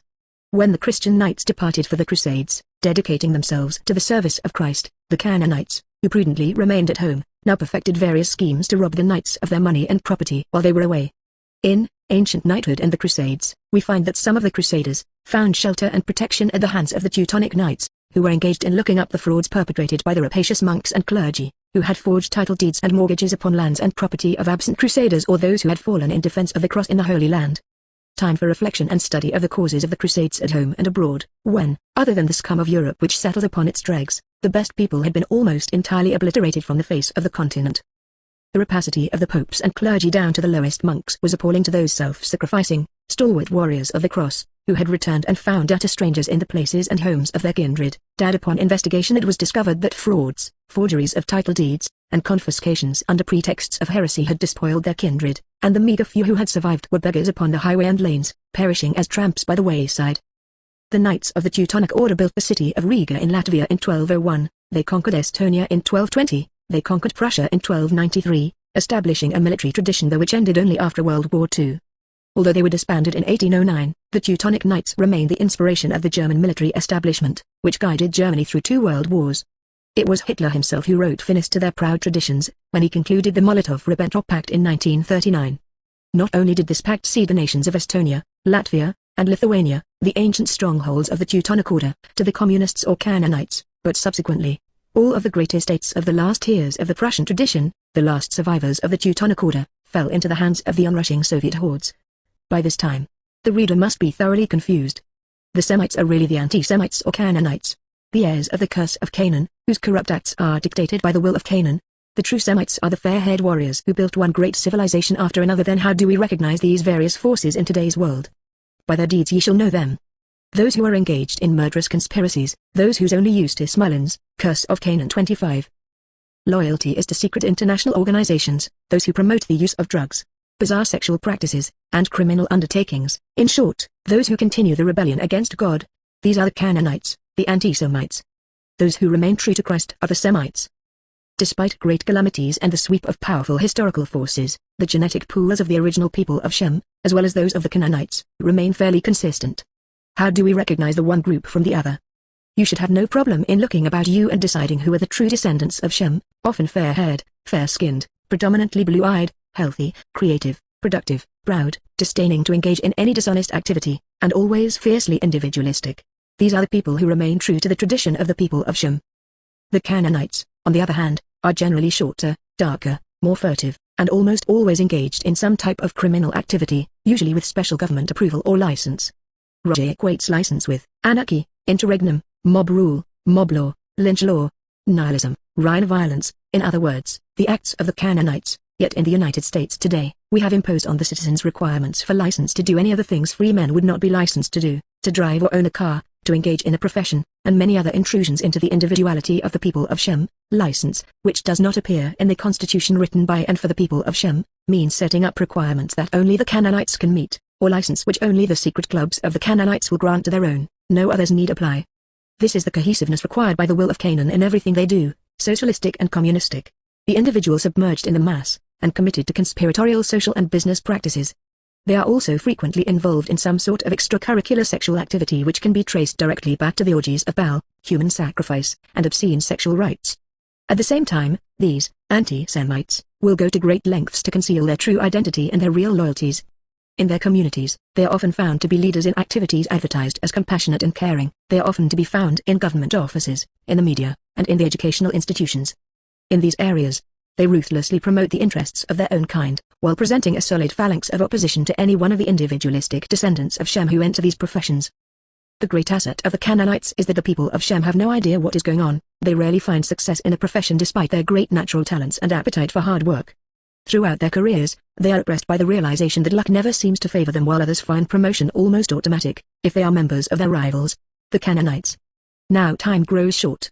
History will not allow the people of Shem additional centuries, or even decades, to come to their senses and realize what is going on. Just as they have been victims of massacre and genocide for centuries, the people of Shem now face the determination of the Canaanites to exterminate them utterly and finally, a goal which they hope to achieve by the end of this millennium. Eustace Mullins, Curse of Canaan. 26. Chapter 2. The transgression of Cain. Not as Cain, who was of the evil one, and killed his brother. And wherefore did he kill him? Because his own works were wicked, and his brother's just. John 3:12. The transgression of Cain, the first murderer, is of remarkable significance in tracing the development of occult organizations in history. The Hebrew word for Cain is Cajun, from coon, to chant, and from which we derive the slang terms for persons of mixed race, Cajuns and goons. From Cain descended Tubal-Cain, whose name is used as the secret password of Freemasonry. Tubal-Cain was the son of Lamech, and brother to Noah, but he was born of a bigamous marriage. Tubal-Cain became a blacksmith, and he later became renowned as the father of witchcraft and sorcery. His father, Lamech, was the son of Methuselah, of the line of Cain. We might suppose that the two sons of Adam, Cain and Abel, having the whole world before them, would have little cause for discord, but Cain, being of the evil one, sought a quarrel with his brother. The Bible recounts that they made offerings to God, and that God accepted the offering from Abel, but rejected the offering of Cain because he was unworthy, that is, he was of the serpent. Cain, overcome by wrath and jealousy, then slew Abel. The Midrash gives a somewhat more extended version, that Cain persuaded Abel that they should divide the world between them. Cain would get all the land, and Abel would have all the chattels thereon. Cain then informed Abel that he was standing on his land, and that he should remove himself. Abel retorted that Cain was wearing clothes of animal skins, which belonged to Abel. They fought, and Cain slew Abel. God then banished Cain, eastward of Eden, in the land of Nod. He wedded a woman of pre-Adamite stock, and thus compounded his fault. Genesis 4:17 says, Cain knew, that is, had relations with, his wife. That Cain's wife was of forbidden or strange flesh is borne out later, in Jude 11, in referring to the men of Sodom and Gomorrah, woe unto them. For they have gone the way of Cain, that is, seeking after strange flesh. The pre-Adamites were referred to by the Hebrew word nachash, to hiss, as a serpent meaning Negro. The Arab word chanas comes from this Hebrew word, as well as canus, or ape, and the Arab word for devil, kanas. Thus the mixing of the races and the appearance of the devil in history are conjoined in the misdeeds of Cain. Cain is also reputed to have celebrated the first Black Mass, or Satanic Mass, on earth. The name of Cain survives today in Freemasonry in two forms, which are integral to the most crucial tenets of this association. First of all, murder, the threat of murder, and the constant Eustace Mullins, Curse of Canaan 27. Enactment of murder are basic to the most important Masonic rituals, as Stephen King pointed out in his book, The Brotherhood, shortly before his untimely death. Thus a direct link to the first murderer, Cain, is established by these rituals. The importance of the Cain legend to Freemasonry is also revealed by the fact that Cain slew his brother. In Freemasonry, if you are asked to act against your own brother in behalf of a fellow Mason, you must do so, under pain of death. There have been many instances where a man who was pursuing a lawsuit against a Mason was astounded to have his own brother, who would be a Mason, come into court and commit perjury against him to help his brother Mason. This custom also survives in other organizations, which may be related to Freemasonry. In La Cosa Nostra, leaders often request a member to murder a close relative upon whom the death sentence has been passed, as the ultimate test of his loyalty. The name of Cain also survives in a second important element of Freemasonry. The secret password of Freemasonry is Tubal-Cain, Hecathon, Secret Societies, p. 26. Tubal-Cain, a descendant of Cain, was the son of Lamech, the father of Noah, who had two wives, Ad and Zillah. Zillah bore Tubal-Cain, he was the forger of all instruments of bronze and iron. The sister of Tubal-Cain was Naamah, Genesis 4:22. Naamah's revelries with her blood relative, Lam, resulted in the curse of Canaan. She is also recorded as the person who brought human sacrifice and cannibalism into the world. Tubal-Cain, grandson of Methuselah by Lamech, was of the line of Cain, hence his name. He is known as the father of witchcraft and sorcery, hence his importance to Freemasonry and their use of his name as their password. Ham's descendant by the Negro Cush, Nimrod, son of Cush, became the world's most demonic ruler, and the first ruler of the world. He used his power to indulge in sex orgies and child sacrifices, until Shem beheaded him for his offenses against God. Shem cut his body into pieces and sent these gory relics to the priests as a warning to cease and desist their vile practices of demonic worship. Instead, the priests hid the pieces, revering them as objects of worship, concealing them in their groves and shrines as the first mysteries. The secret of the relics, or mystery, was made known to initiates only after a long period of indoctrination, when they could be trusted not to betray the worshippers of Baal. This was the true origin of the mysteries, from which, as Albert Pike notes in Morals and Dogma, all Masonic rites originate. Satanic practices throughout the world can be traced in an unbroken line directly back to Gnosticism, from gnosis, or knowing. Gnosis refers to knowing the secrets of the mysteries, that is, the place where the relics are hidden, the pieces of Nimrod's body. The G, which is prominently featured in Masonic symbols, indicates not only its origins in Gnosticism, but also generation, that is, the fertility rites of the sex cult of Baal and Ashtaroth. This G is also featured in the logo of the Gannett chain, a group which is rapidly swallowing up newspapers and television stations all over America, as well as publishing the newspaper, USA Today, which loses over $100 million a year. This is considered a small price to pay for controlling the minds of American people. The fate of Nimrod also survives in the myth as Osiris and his sister Isis. Osiris, another name for the Canaanite god Baal, and his consort Ashtaroth or Isis, whose rites the Canaanites brought into Egypt, were worshipped as fertility gods. The Egyptian legend is that Osiris' brother Set, or Shem, dissected him into 14 pieces. Isis gathered up the pieces, but the most important Eustace Mullins, Curse of Canaan 28. Part, the phallus, was missing. The legend says that a crab had eaten it. Isis made a substitute phallus out of wood, and thus restored her brother. Because of its origin in the temples of Baal, which were dedicated to both male and female prostitution, Freemasonry has been the unseen force behind the drive to make the United States into a bisexual nation. Its philosophical director, Albert Pike, makes this plain in his authoritative book, Morals and Dogma, p. 849, reversing the letters of the ineffable name, and dividing it, it becomes bisexual. This is pure Kabbalism, and it refers us directly to the cult of Baal and Ashtaroth. Pike makes the point clearer on page 741, Masonry is a search after light. That search leads us directly back, as you see, to the Kabbalah. All truly dogmatic religions have issued from the Kabbalah and returned to it. Everything grand in the religious dreams of the Illuminati, Jacob Boer, Swedenborg, St. Martin, and others, is borrowed from the Kabbalah. All the Masonic associations owe to it their secrets and symbols. This is the most definitive revelation of the true origins and purposes of Freemasonry. Originating in the Kabbalah, it accomplishes its devious purposes through the even more secret organization of the Illuminati, the inner circle which controls the 6 million Freemasons of the world. From their inception, the mysteries were always bisexual. Rather, they sought to indulge any passion in their dedication to pleasure, which meant constantly seeking after new and perhaps more exciting sensations. Our modern psychologists explain these diversions as the alternative lifestyle. The symbol of the obscene rites is the delta, or triangle. The large pornography collection at the Library of Congress is called the Delta Collection. Each card in the catalog listing iBook in this collection has the symbolic triangle in the upper left-hand corner. The delta represents the triune circles of eternity, the Hebrew Yod. The double delta, or six-pointed symbol of Judaism, represents the male triangle supreme over the female triangle below, and penetrating her. The inverted T-dangle in the right of Kaddish Freemasonry represents Lucifer as the Grand Patriarch and Grand Emperor. This triangle comprises the indivisible Trinity to which the Kaddish takes his oath of blind obedience. The delta is also the symbol of the chapter in Royal Archmasonry. This triangle represents the indivisible Masonry. The delta, or triad, now is featured as the new symbol of hundreds of American business organizations, perhaps as a notice to the elect that this business is now part of the Masonic Empire. The present writer has many pages which researchers have gathered showing the predominance of this symbol in American business. The triads are also the name of the ancient Chinese underworld gangs, for whom murder is a customary method of doing business. Throughout the world, the triad has become the symbol of international business conspiracies. When Khashoggi, the munitions dealer whose arms dealings resulted in the 1980s Iran scandals, formed an American branch of his operations, he called it Triad America. Also symbolically, it has now gone into bankruptcy, after inveigling many Americans into multi-million-dollar deals in many areas.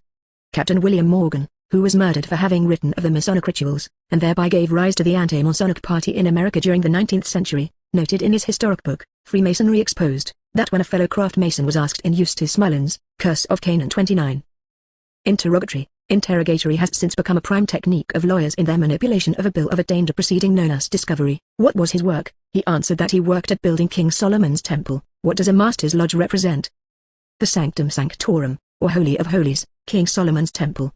Albert Mackey's Encyclopedia of Freemasonry lists under Orient, the place where a lodge is situated is sometimes called its Orient, but more properly, its East.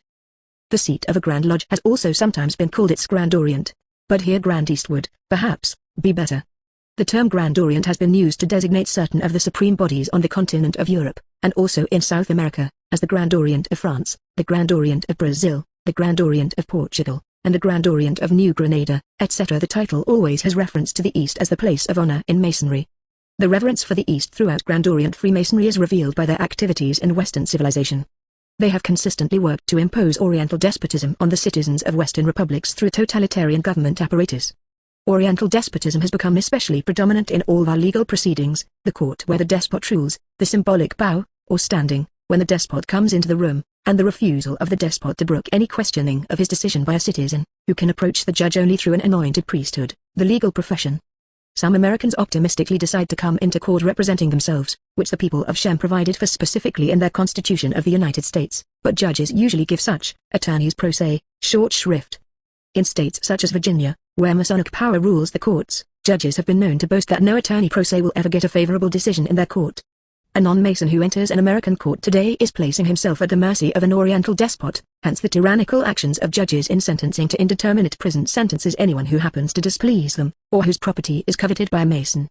This Oriental type of despotism can be traced back to Zoroaster in Persia, to Ishtar and Tammuz in Babylon, to the Greco-Thracian mysteries at Eleusis, the mysteries of Demeter, Persephone, and Dionysus, to Cybele and Altis in Phrygia, to Aphrodite and Adonis in Syria, to Isis and Osiris in Egypt, and to Mithra in Persia. These mystery cults were formally combined into much of the text of the Babylonian Talmud, a book of religious precepts which had been formulated after the fall of Jerusalem in 586 BC. Nebuchadnezzar took this people to Babylon as captives from 586 to 537 BC. After which Cyrus of Persia captured Babylon and authorized the return to Jerusalem. During the Babylonian captivity, there was a free admixture of the various Canaanite tribes. The Edomites intermarried with the Canaanite branch of the Judahites and Chers. Edom means red. Ever since the captivity, red has meant revolution and Canaanite massacre of the innocents. The Rothschilds, when they backed the formation of the Illuminati, changed their name from Bow to Roth, red, child, shield. This intermixture of various strains caused a great deal of confusion among the offspring as to what their customs should be. To resolve this difficulty, the captives began to compile a great book of religious teachings. Talmud means teaching in Hebrew. By the 2nd century AD, the Talmud had been completed as oral law, the Mishnah, or older part, and the Gemara, or commentary on the law. It first appeared in print in 1520, when Daniel Bomberg published it in Venice. Eustace Mullins, Curse of Canaan. 30. Because of its origins in the demon-worshipping capital of the world, Babylon, demonology plays an important part throughout the text of the Talmud. It refers to the demiurge, or chief demon, as the creator of the universe, and it defames the various appearances of demons as 1. Matsikim, 2. Shedim, 3. Rut, Avot. 5-6. Asmodeus is listed as the king of the demons, Pes. 1L0A1L2B. The Mishnah taught in the 2nd century BC that two things should never be revealed to the public, or the uninitiated: 1. The work of creation, and 2. The work of the chariot, meaning esoteric operations, the divine throne. These precepts later became further formalized in the secret rites of Freemasonry. In 1280 AD, a further development of Talmudic thought, the Zohar, or Book of Splendor, appeared. This was known as the Kabbal, or tradition. It was based on two things: 1. Generation, or the fertility rites, as the most sacred word in the new instructions, which, of course, also became the G featured in Masonic symbols, and 2. The precept that Israel alone is to possess the future world, Vaskle Folio 177b.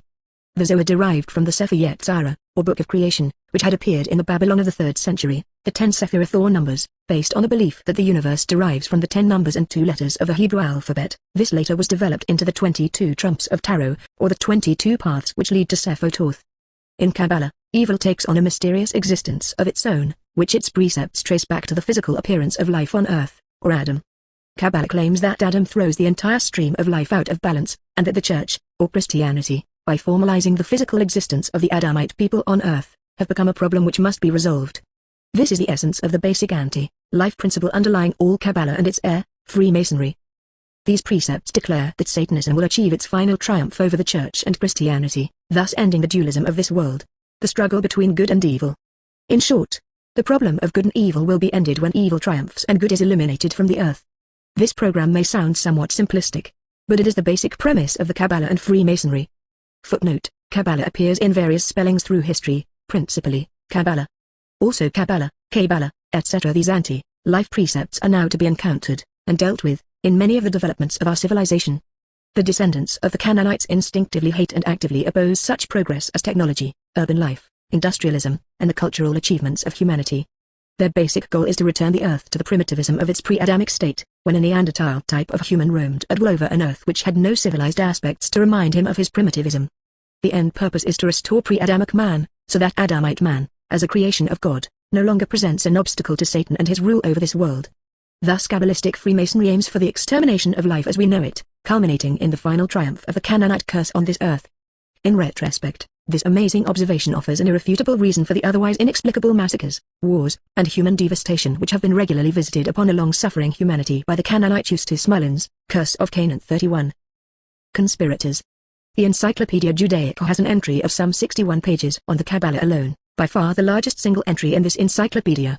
This entry notes that Christian Kabbalah, that is, the central development of secular humanism, first appeared in the theosophical systems of the Freemasons in the second half of the 18th century, that is, during the period of the Enlightenment.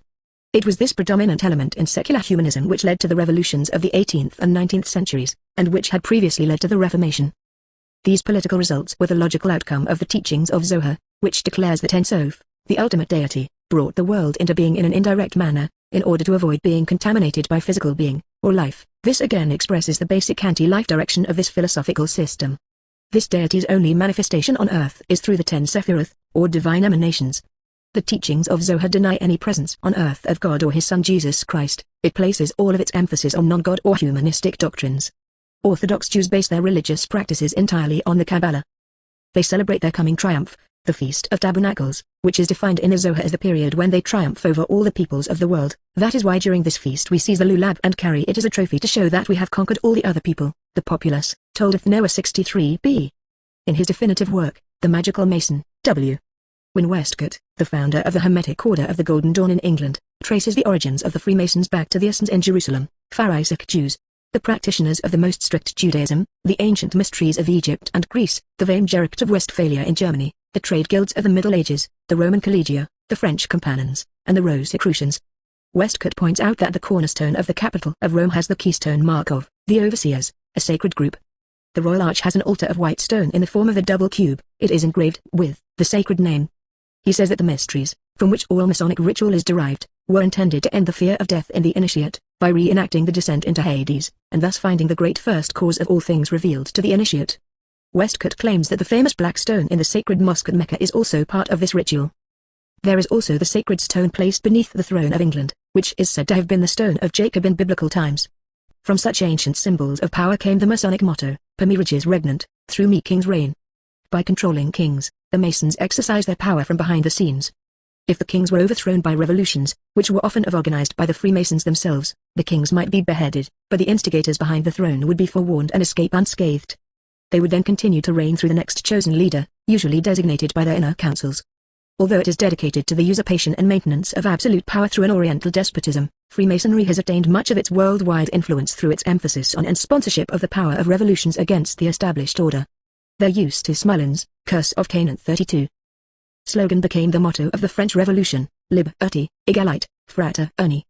Liberty, equality, that is, equality for Masons only, with slavery as the fate of everyone else, and fraternity, that is the brotherhood of the Masonic Order of the Canaanites. This slogan appears throughout documents of Freemasonry, which also advertises itself as the New Age movement. Many of its publications, such as the magazine of the Washington Freemasons in our nation's capital, feature the name, the New Age, and the symbolic triangle on the cover of its magazine, the triangle being emblazoned in its borders with the motto, Liberty, Equality, and Fraternity. The New Age, or New Order, refers to the era which will be inaugurated after the final Armageddon, when the Canaanites exterminate the last survivors of the people of Shem. In the Masonic world, Jerusalem has always been heralded as the birthplace of Freemasonry. Another tradition has it that the earliest Masonic lodges built the Temple of Solomon. King Solomon completed the temple in 1005 BC.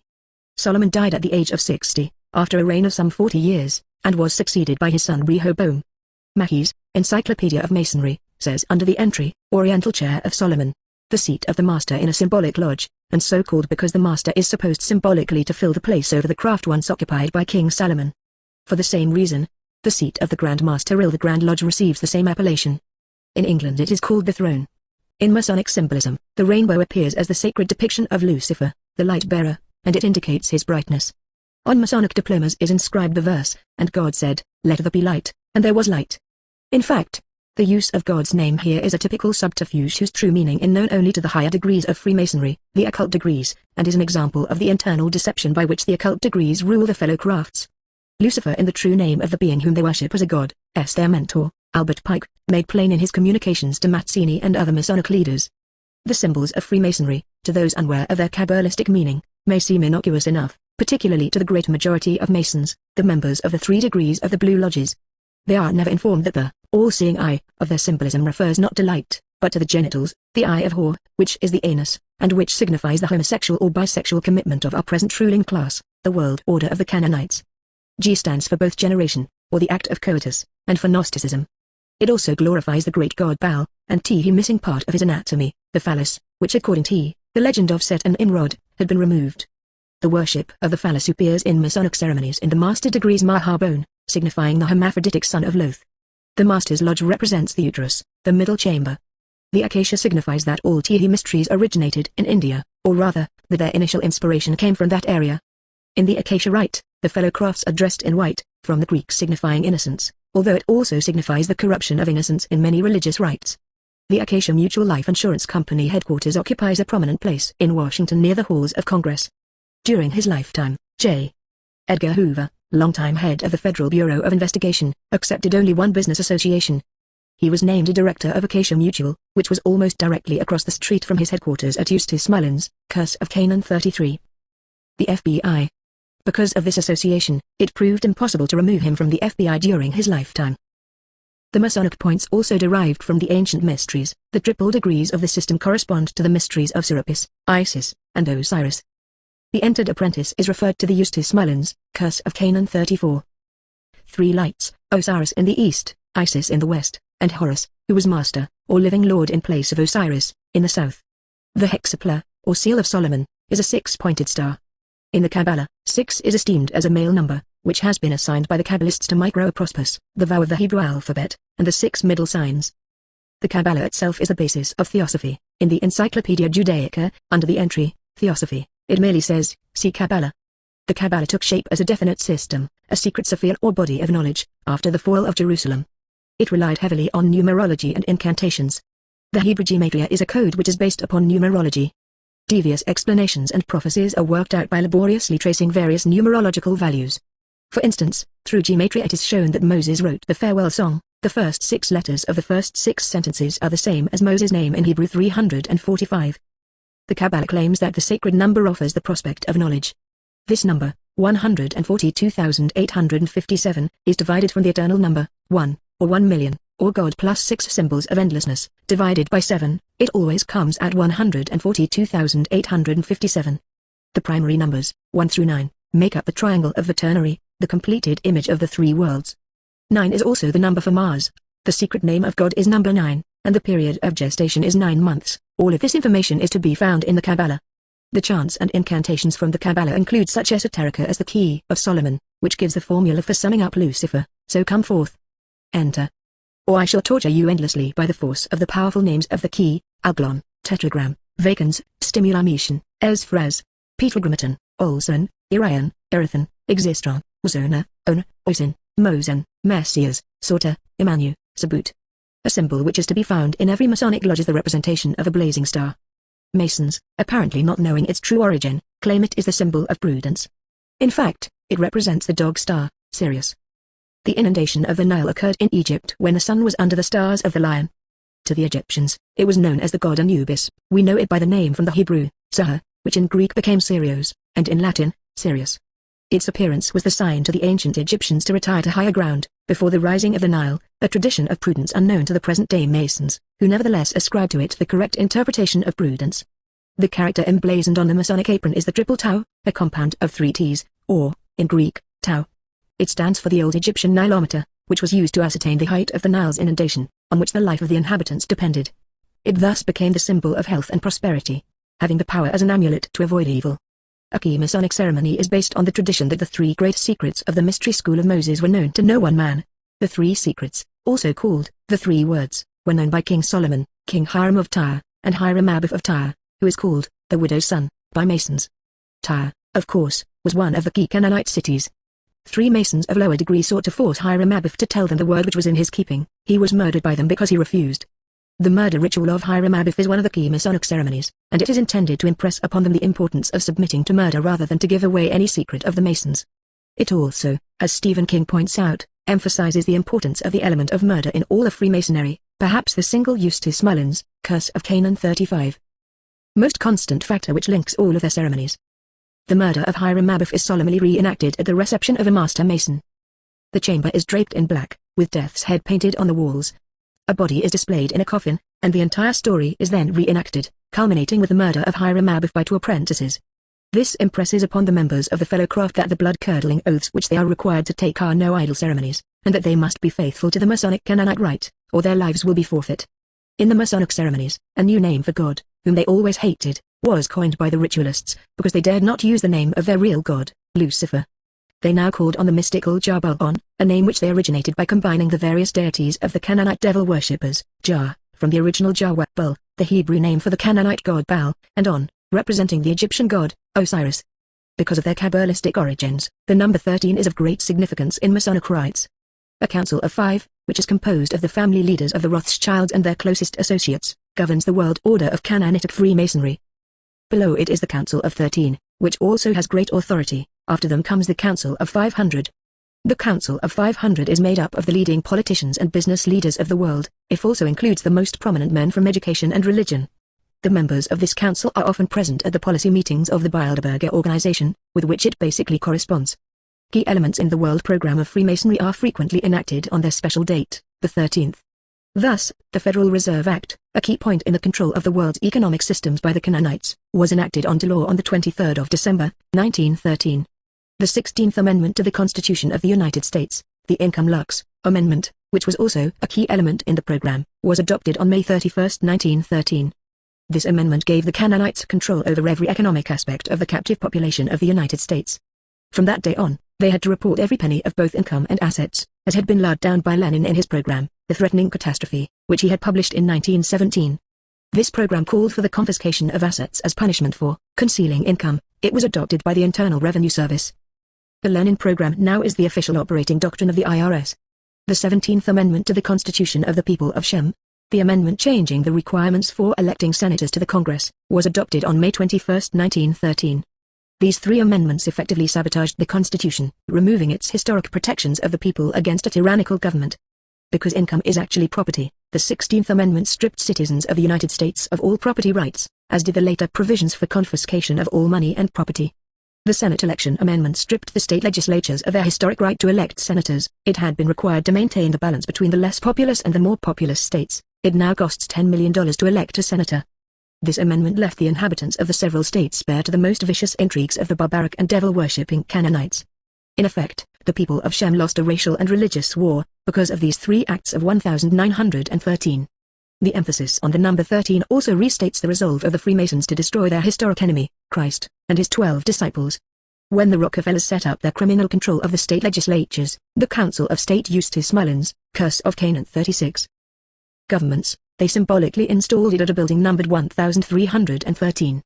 In 1813, the Duke of Sussex, the second son of King George I, became the Grand Master of English Freemasonry. 13 small stars, the Seals of Solomon, were placed on United States currency, to form a 6-point Mogen David, Shield of David. The various degrees of the Masonic ritual are of great hidden significance. The first 3 degrees, known as the Blue Lodge, are 1. Entered Apprentice, 2. Fellow Graft, 3. Master Mason. The initiates of the Blue Lodge are purposefully deceived throughout their membership as to the true purposes of Freemasonry. Any Mason of high degree who informs them of the behind-the-scenes occult program of the order is subject to the death penalty. Consequently, the Blue Lodges, found in most American towns and cities, seem little different from the organizations of other fraternal orders, such as the Ruritans and the Lions.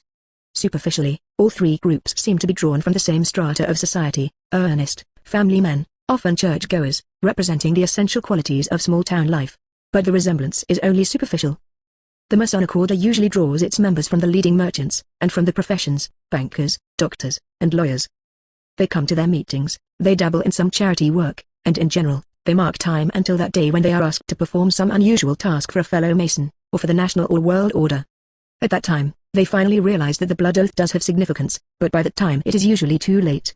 They may be asked to support a Masonic candidate for political office, to swing a business deal to a fellow Mason, or even to commit perjury or some other illegal act for a brother Mason.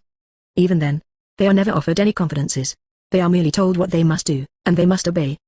The Lions and the Ruritans, on the other hand, have no such demands on their members. Eustace Mullins, Curse of Canaan. 37. The first 7 degrees of Freemasonry are the same novice crafts as the first 7 degrees of the Great Mysteries of Osiris. They are also the same 7 degrees as the requirements for advancement in the Jesuit order. Heckethorn's Secret Societies notes that the apprentice ceremonies are thought to be of Jesuitical origin. I. Shortett had a Jesuit chair at the University of Ingolstadt when he organized the Illuminati. Heckethorn says, he, the apprentice, is then deprived of all metal he has about him. His right knee, and sometimes his left side, are uncovered, and the heel of his left shoe is trodden down. These ceremonies are supposed by some writers to be of Jesuitical origin. The deprivation of metals is to typify the vow of poverty. The baring of the breast and knee is intended to prevent the admission of women, and the treading down the heel of the shoe to remind the candidate that Ignatius de Loyola, who had a bad foot, thus began his pilgrimage. The Scottish Rite has 29 higher degrees, such as the 16th degree, Prince of Jerusalem, Grand Pontiff; the 20th degree, Knight; the 26th degree, a rite which calls for Luciferian worship, demanding in the sacred name to cast out obscurantism, a Masonic code term for the teachings of Christ; the 30th degree, Kaddish, a Yiddish term meaning noble, whose initiation rite contains the significant phrase, I alone, all mine, all for me, by any and every means. The important 32nd degree, Sublime Prince of the Royal Secret, means that he has now advanced sufficiently to be given information of a high degree, that is, Gnosticism, the knowing of the secret, which goes back to the dismemberment of Nimrod, when the sect went underground. The rite of the 32nd degree ritually denounces property, law, and religion as assassins of the Grand Master de Molay. Once religion is dead, law and property will fall to our mercy, and we shall be able to regenerate society by co-founding on the corpses of the assassins of man, Masonic religion, Masonic law, and Masonic property. This rite reveals the basic purpose of Freemasonry, to overthrow the established institutions of society and to replace them with Masonic institutions of society controlled by the Canaanites.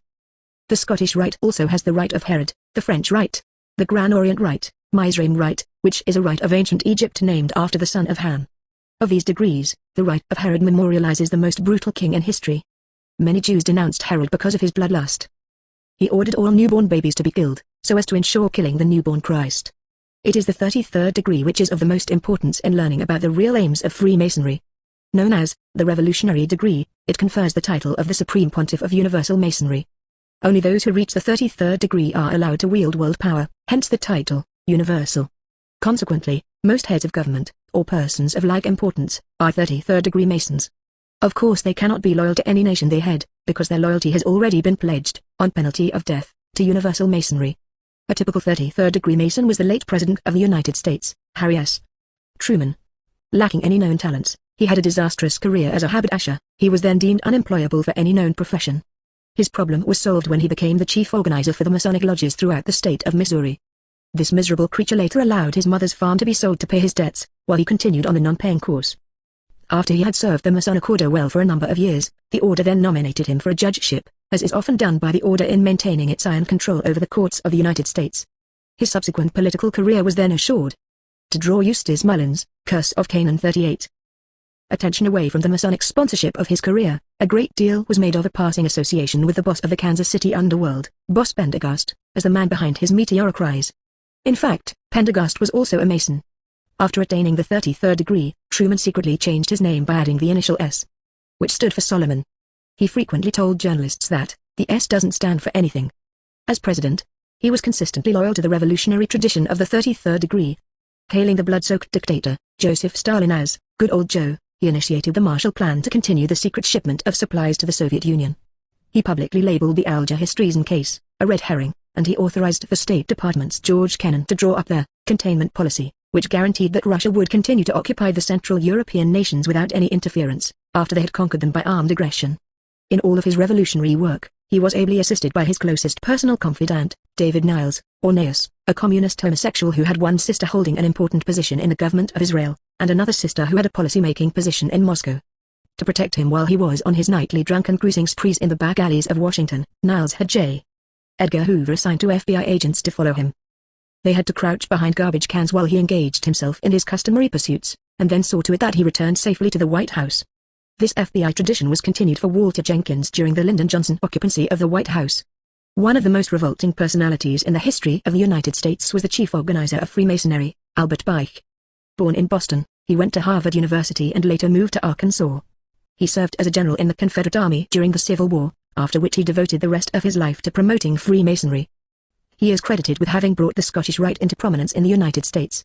Significantly, the Scottish Rite dates all of its official communications with the year of the Hebrew calendar. Pike maintained worldwide ties with such noted Masonic revolutionaries as Garibaldi and Mazzini. They cooperated in establishing 4 grand central directories for Freemasonry. The North American branch was headquartered at Washington, D.C. The South American branch was headquartered at Montevideo, the European branch at Naples, and the Asia and Oceania branch at Calcutta. He and Mazzini were succeeded as heads of World Freemasonry by Adriano Lemmy. Pike and Lemmy had an extended disagreement over the name of the god of Masons which they were to use in their rites. Pike was determined to call him Lucifer, while Lemmy held out for Satan. They finally settled on Lucifer.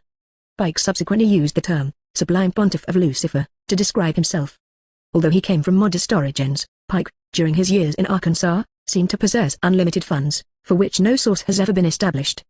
A gross, obese creature of the most perverted tastes, he frequently organized expeditions of as many as 3 wagon-loads of friends and prostitutes. They rolled out into the countryside, laden with casks of brandy, every available delicacy, and other refreshments. They then would gorge themselves for days on end, indulging in wild orgies, and blind to the world. After rising to control of American Freemasonry, Pike forbade the mention of the name of Jesus Christ in a prayer in a Masonic lodge. He organized the Adonai-side Mass for the top officials of the New Palladian Rite. It was based on the initiation rite of the 25th degree, in which the serpent is portrayed as the true friend of man, and Christ, or Adonis as the real enemy of mankind. Actually, it was a somewhat conventional black mass, to which Pike added some Eustace Mullins, Curse of Canaan 39. Original touches of his own, the highlight of the initiation of a nude prostitute, called Eve, into the rites of intercourse.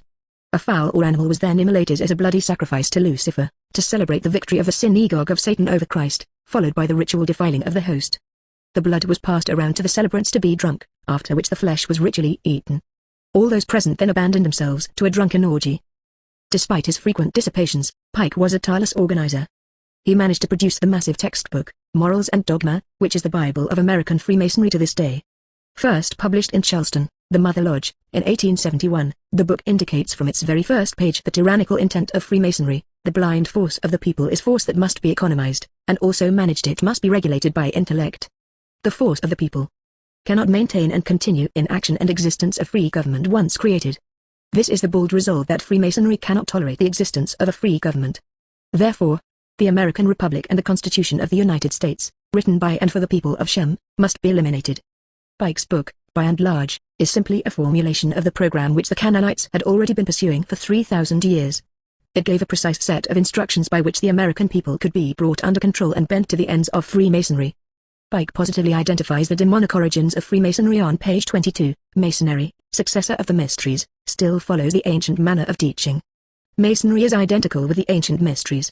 This also explains Freemasonry's close cooperation with the leaders of secular humanism, which also stems directly from the mystery cults. Another meaningful statement is found on page 152, Masonry is activism. These 3 words explain the furious involvement of Freemasons in every type of activist movement in the United States, whether it is feminism, humanism, racial integrations, or communism. Pike laid down the law, Masons must be activists, and they have obeyed his dictum. As a result, much of the drive, as well as the financing, for all types of activist agitation in the United States comes directly from the hidden hand of the Masonic Order. Wherever you see a group marching in this country, you will probably find that Masons are the instigators. Pike explains Freemasonry's commitment to one world government, on page 220. He writes, "The whole world is but one republic, of which each nation is a family and every individual a child." This explains the socialistic paternalism of the present American government, which seeks a Fabian, cradle-to-grave control over the daily life of every citizen. The well-oiled machinery of the National Masonic Movement is able to implement such a humanistic program, which is devoid of religious inspiration or values. Children cannot be trusted to handle their own money. Only a wise central government in Washington can decide to send our earnings to other nations, who deserve our help. But as individuals, we might not be generous enough to rob our children for the sake of tyrants in other lands. Consequently, The agents of the IRS take our earnings from us, and the federal government in Washington then puts it to better use. Eustace Mullins, Curse of Canaan. 40. Pike, the final arbiter of all of American Freemasonry, defines the occult origins of Freemasonry, as well as its determination to set up a one-world tyranny. Such an anti-Christian doctrine could only come from the smoking altars of Baal and his demon-worshipping disciples. To stress the importance of his dogma, Pike writes that every Masonic lodge is a temple of religion, and its teachers are instructors in religion. Because of his previous statements, he is actually saying that every Masonic teacher is an instructor in the Kabbalah. This is reflected in the Master Mason's oath: I will acknowledge and obey all due signs and summons sent to me from a Master Mason's lodge or given to me by a brother of the degree. I will flight to his relief. Failure to do so meant no less a penalty than having my body severed in two, my bowels taken from hence I one day burned to ashes. This oath, for greater impact, is taken while kneeling blindfolded. This is the true revelation of a fraternal lodge, which is supposedly dedicated to charity and good works. Has anyone ever been solicited for charity work with the admonition that if they refuse, they will be severed in two and their bowels taken out and burned? Albert Pike, who was born in 1809, died in 1891 in Washington, D.C. His funeral was held in the Masonic Temple at midnight, with the rite of the Kaddish funeral. The room was draped entirely in black, lit only by a few candles burning eerily, a true witch's ceremony for a man who had devoted his life to the cause of Lucifer. From 1859 to 1871, Pike had worked on his master plan for the world order of Freemasonry. He formulated the program which included 3 world wars, the first to overthrow the Tsar and set up a communist state, the Second World War which would build up the communist empire, and the Third World War which would destroy Christian civilization for all time throughout the world. On August 15, 1871, he wrote a letter to Mazzini, which is now on exhibit at the British Museum, of his program for the Luciferian world conquest, plan to unleash the nihilists and the atheists. Everywhere the citizens will receive the one pure light through the universal manifestation of the pure doctrine of Lucifer, which will follow the destruction of Christianity and atheism, both conquered and exterminated at the same time. It was Pike who formulated the secret technique whereby initiates of the Blue Lodge would only pass through the outward doors of their philosophy. The initiates must be deceived by false interpretations. True interpretations were reserved for those of high degree, the princes of Masonry, who were forbidden to reveal the true interpretations to the lower initiates. Because of the numerous papal bulls which had been issued against Freemasonry, Pike and Nemi resolved that the papacy must be destroyed. The Bulletin of the Grand Orient of France, September 18, 1885, called for the destruction of the Catholic Church. Monsignor Dillon was perhaps the first person to perceive that the real power behind the communist movement was that of Freemasonry. He wrote in 1884 that the New Age actually is built on the desire for the coming of a new Messiah, a false one, that the Temple of Solomon was destroyed in fulfillment of the prophecy of Christ, and the Grand Orient and the Scottish Rite Lodges were the source of modern revolutionary activity. Pope Leo XII denounced Masonry as naturalism. The ultimate aim of Freemasonry is to uproot completely the whole religious and political order of the world which has been brought into existence by Christianity. Eustace Mullins, Curse of Canaan 41. And to replace it with another in harmony with their way of thinking. This will mean that the foundation and laws of the new structure will be drawn from pure naturalism. Abbé Leroudin had written in 1747 in Amsterdam, the real secret of Freemasonry is disbelief in the divinity of Christ and replaced with naturalism or the doctrine of rationalism which was preached by Socinus in Poland. Oliver Cromwell, the regicide of England, was a Socinian by belief. That made it possible for Freemasonry to formally organize in England. Napoleon, whose brother Joseph Bonaparte was Grand Master, was believed by the Masons to be too powerful. Bermudo, a Mason, persuaded him to launch his disastrous campaign against Russia, which led to the destruction of his army. In Italy, Lord Sackville of England had founded the Grand Orient of Italy, which was directed by the highly secret Carbonari through the Alta Vendita, its operating arm. The instructions to the members contain this admonition: let each act of your life tend to discover the philosopher's stone. The alchemists of the Middle Ages lost their time and the idea of their dupes in the quest of this dream. That of the secret societies will be accomplished for the most simple of reasons, because it is based on the passions of man. Let us not be discouraged then by a check, a reserve, or a defeat. Let us prepare our arms in the silence of the lodges, dress our batteries. Flatter all passions the most evil and the most generous, and all lead us to think our plans will succeed one day above even our most improvident calculations. Another instruction of the Alta Vendita read: we do not cease to recommend to you, to affiliate persons of every class and every manner of association, no matter what kind, only provided that mystery and secrecy shall be the dominant characteristic. Under a pretext most futile, but never political or religious, created by yourselves, or better yet, caused to be created by others, associations having in common music, the fine arts for object. Then infiltrate the poison into those chosen arts, infiltrate it in little doses. A prince who has not a kingdom to expect, is a good fortune for us. There are many of them in that plight.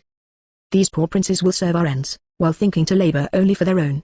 They form a magnificent signboard, and there are always fools enough to be found who are ready to compromise themselves in the service of a conspiracy, of which some prince or other seems to be the ringleader. There is little morality even among the most moral of the world, and one goes fast in the way of that progress. A good hatred, thoroughly cold, thoroughly calculated, is of more worth than all these artificial fires and all these declarations on the platform. Presently, we shall have a printing establishment and more to placed at our disposal. We shall then be able to act with impunity, with a sure stroke and under the British flag, to scatter from one end of Italy to the other, books, pamphlets, etc. which the alt-vendor shall judge proper to put into circulation. Nestor Webster, in World Revolution, page 14, discloses further threats to potential betrayers. If you are only a traitor and perjurer, learn that all our brothers are called upon to arm themselves against you. Do not hope to escape or find a place of safety. Wherever you are, shame, remorse, and the rage of your brothers will pursue you and torment you to the innermost recesses of your entrails. This was no idle threat. The Masons were known to poison whom they suspected of having betrayed them, so that they died slow and agonizing deaths, with terrible pains in the innermost recesses of their entrails. Eustace Mullins, Curse of Canaan. 42. The manner of execution is often symbolic, intended to convey a warning to other Masons or to outsiders who might know more than is good for them. Such was the execution of Robert Galvey, a principal in the Banco Ambrosiano scandal. Galvey was found hanging from Blackfriars Bridge in London, the place having been chosen to signify that he had fallen from grace. A warrant was recently issued by a judge in Milan for another principal in this case, Archbishop Paul C. Marcinkus, a native of Chicago, who had been in charge of the Vatican's finances. The bank failure cost the Vatican $250 million, although its liability at one time was estimated to be some $3 billion. Archbishop Marcinkus was in charge of the Istituto per I Opera di Religione, the Vatican's Institute for Religious Works, which controlled its finances. The scandal was not really about banking, but about Freemasonry. Lord Sacco had established the first Masonic lodge in Italy in 1733. By 1861, Italy was beginning to organize as a world power. There were then 3 Masonic groups in Italy, at Turin, Naples, and Palermo. Garibaldi succeeded in uniting them in 1864 and thus became the most powerful political leader in Italy. So great was his reputation that President Lincoln asked him to become Commander-in-Chief of the United States Army during the Civil War. When Mussolini came to power after the First World War, he declared Freemasonry a danger to the peace and quietude of the state. The lodges were prescribed by the Anti-Masonic Law of 1925, which unleashed a furious worldwide propaganda campaign against Mussolini as a dictator. After World War II, some 500 lodges promptly resurfaced in Italy. The lodges were lavishly financed with as funds thoughtfully provided by the taxpayers of the United States. Money was coming in such amounts that a super-secret group was required to handle it. One leader, Gelli, had joined TI Grand Orient d'Italia in 1963. He now organized a new lodge, which he called Propaganda 2, or P2. It was named Tito Mazzini's Lodge, Propaganda Uno, which he had founded to lead the revolution of 1848. Gelli assumed the Masonic title of Supremo Regulator del Universo, Supreme Regulator of the Universe. Within a short time, almost every prominent official, banker, and editor of Italy was a member or P2. Peter became deeply involved in many underhanded banking transactions, including control of Banco Ambrosiano. Another bank was set up, Banco Privata, which seemed to be a vehicle for funds which had been hidden since World War II, was millions which had been stashed in secret hiding places. The principles of Banco Privata would indicate this. They included John McCaffrey, the Italian representative of Hambro's Bank. Charles Hambro has been head of British intelligence in London. He purchased 24.5070 of Banco Privata for Hambros. Michael Sindona bought 51%. Sindona later sold Banco Privata to the law through Archbishop Marcinkus. The control was shifted to a Sindona firm in Liechtenstein, Fasco A.G. Another holding company, La Centrale Finance Area, was set up by Sindona, which had Robert Galvey, Evelyn Rothschild, and Jocelyn Hambro on its board. Sindona was soon moving $49 billion in Eurodollars through this and other bank holding companies which he operated. He netted some $10 million in profits. Banco Ambrosiano was at the vortex of all this activity. It went bankrupt. Gelli withdrew $50 million and fled to Switzerland, where he was arrested. Galvey was found hanging from the Blackfriars Bridge in London. Sindona, who also was involved in the collapse of the Franklin National Bank in New York, was arrested and sentenced to prison. He died in an American prison. Before his death, he explained to an interviewer the complexities of the Great Grain Swindle, when the Soviet Union bought wheat from the United States in July 1972. The Soviet Union was allowed to pay for its purchases in the following manner. The Central Bank of Hungary, acting for the Soviet Union, placed an order to sell the dollar short for $20 billion. Secretary of the Treasury John Connolly then devalued the dollar by 10%. The Soviet Union made $4 billion on its short-selling operation, and paid for the grain. They had $2. Eustace Mullins, Curse of Canaan 43. billion profit from the short-selling operation and $2 billion from the 10% devaluation of the dollar. Sindona observed, in its fathomless naivete, the United States has provided the Soviets with $4 billion, money that has since doubtless been invested in the destruction of its benefactors. I began to see then that America was the consort of her own ruin. I tell you, in all of history, no power has so blindly armed and sucked its enemies as she. In fact, America is not encompassing its own destruction, it is being destroyed by the Masonic Canaanites who have infiltrated its highest offices, and who now employ their power to destroy the people of Shem and the republic which they established. The Galvey murder brought some interesting names to the surface, including one Francesco Pazienza, a Washington figure who was close to former Secretary of State, General Haig, Flavio Carboni, a consultant to Banco Ambrosiani who was also close to Armando Corona, head of the Grand Orient of Italy, Ernsto D'Aitvi and Danilo Abruzzi, the heads of the Roman underworld. Abruzzi was killed by bodyguards of Roberto Rosone, deputy chairman of Banco Ambrosiano, when he tried to assassinate Rosone. Carboni was in London with Galvey when Galvey was disposed of. Carboni was registered at the Sheraton Hotel in London while Galvey was nearby at Chelsea. Sindona later said that South American Freemasons had carried out the murder of Galvey. Carboni had previously received from Galvey $100,000 which was paid to the Swiss bank account of his mistress, Laura Kunkers. Galvey had also paid $530,000 to Ernsto D'Aitvi. A London judge reversed the ruling that Galvey had committed suicide and declared it to be death at the hands of persons unknown. The investigation was halted. The Masonic Order of Canaanites operates in the United States in open defiance of the statutes against criminal syndicalism. 46 CJS 1 states, syndicalism is the doctrine which advocates abolishment of the existing political and social system by means of a general strike, peaceful demonstration, or revolutionary violence. It is within the powers of the legislature to punish the advocacy of propaganda which has for its purpose the destruction of government, or the rights of property which that government was founded to preserve, before there is a present and imminent danger of the success of the plan advocated. The initial and every other let knowingly committed for the accomplishment of that purpose may be forbidden and declared to be a crime. They may also prohibit and penalize the association with or membership in organizations advocating such doctrines or inviting others to join such organizations. Advocacy within one state, or advocacy of acts of violence against another state, or against the United States, may constitute criminal syndicalism. Thus there are adequate statutes on the books to protect the people of Shem from their planned extermination by the Masonic Canaanites. Freemasonry also violates statutes prohibiting restraint of trade, combinations entered into to injure other persons, and many other illegal activities. Continuous damage is done to the entire economy by the existence of a small, super-secret group which controls all advancement in business and the professions, which controls the issuance of bank loans, entering into a publishing business such as books, magazines, or newspapers, operating a radio and television station, chartering a bank, and many other avenues of trade. Parents always want the best possible future for their children, making great sacrifices to put them through school and to send them to college. They never realize that Eustace Mullins, Curse of Canaan 44. Without the open sesame of the Masonic Order, their children are condemned to be hewers of wood and drawers of water, that they can never hope to earn any large sums or to make advancements in their field. Everything is already preempted by the Canaanites for their own kind. Only the children of the conspiratorial elite will be admitted to the best schools, be offered the best jobs, and live the good life.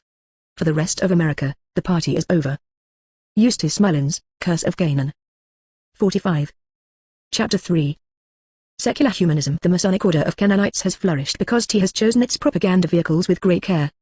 Perhaps the most efficient of these, one which has converted a large and vocal segment of the Christian Church to its work, is secular humanism. The basic premise of secular humanism is that human interests should take precedence over all things. Because of its insistence that government interests are the primary instrument for implementing the good of human interests, secular humanism has become the primary advocate or statism, or big government, which means, of course, totalitarian government. This implementation by government bureaucrats always pits human interests against spiritual interests. The spiritual interests are soon shunted aside. Secular humanism, more properly, is the humanism of temporal affairs, the affairs of this world.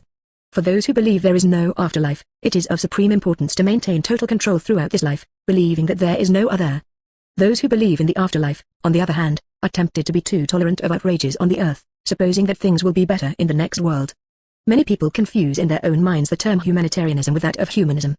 Humanism is never humanitarian. Its most widely perceived example in the 20th century is the death camps of Soviet Russia, where some 66 million souls have perished. Humanitarianism results from compassion and the desire to alleviate someone else's suffering. Humanism, on the other hand, stemming it does directly from the demon worship and the child murders of ancient Babylon, has as its ultimate goal the inflicting of suffering on its enemies, or anyone whom it perceives as an enemy. Humanistic social agencies in the United States continually degrade and humiliate the persons whom they claim to be helping.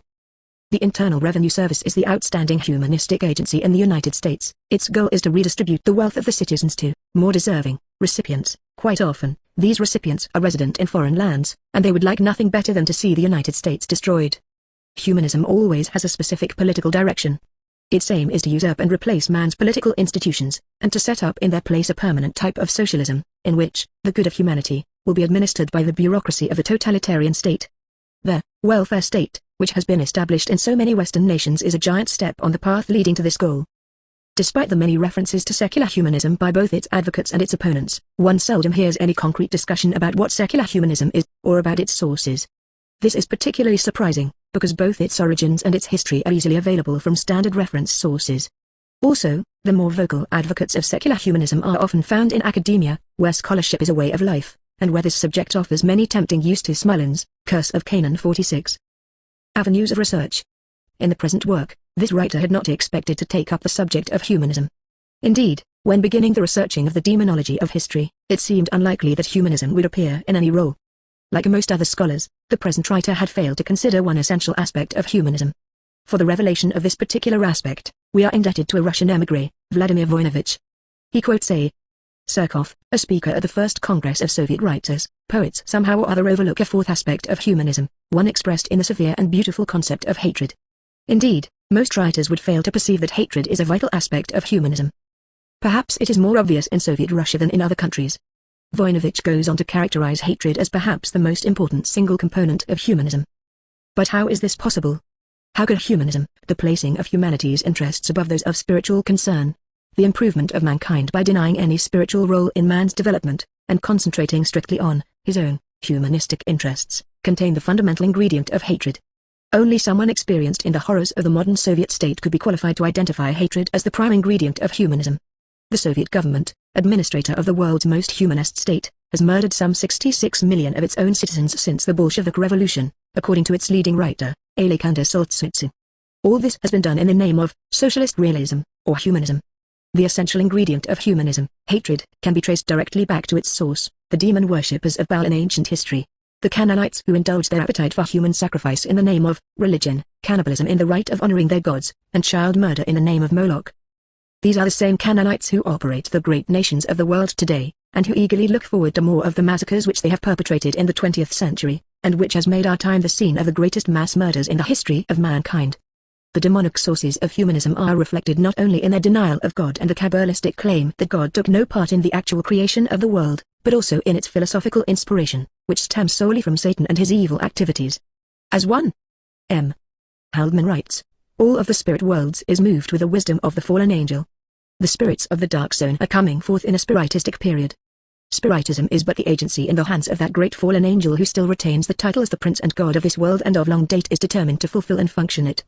Thus we see that a great many people, spiritists, spiritualists, and their like, believe that Satan is in control of this world. From their actions, the humanists also seem to believe this.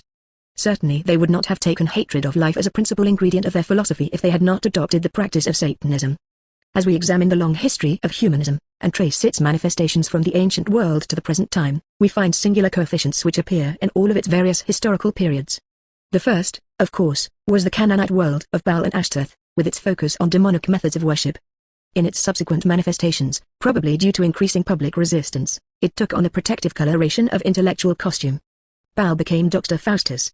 The smoking altars of the Canaanites were obscured by a growing emphasis on philosophical discourse. The first of these schools of humanism was that of Eustace Mullins, Curse of Canaan 47. Pythagoras 582–507 BC. The Pythagorean school, which was set up at Crotona, functioned as a mystery school, that is, a school in which the mystery aspects of philosophy were emphasized to a limited group of carefully chosen initiates.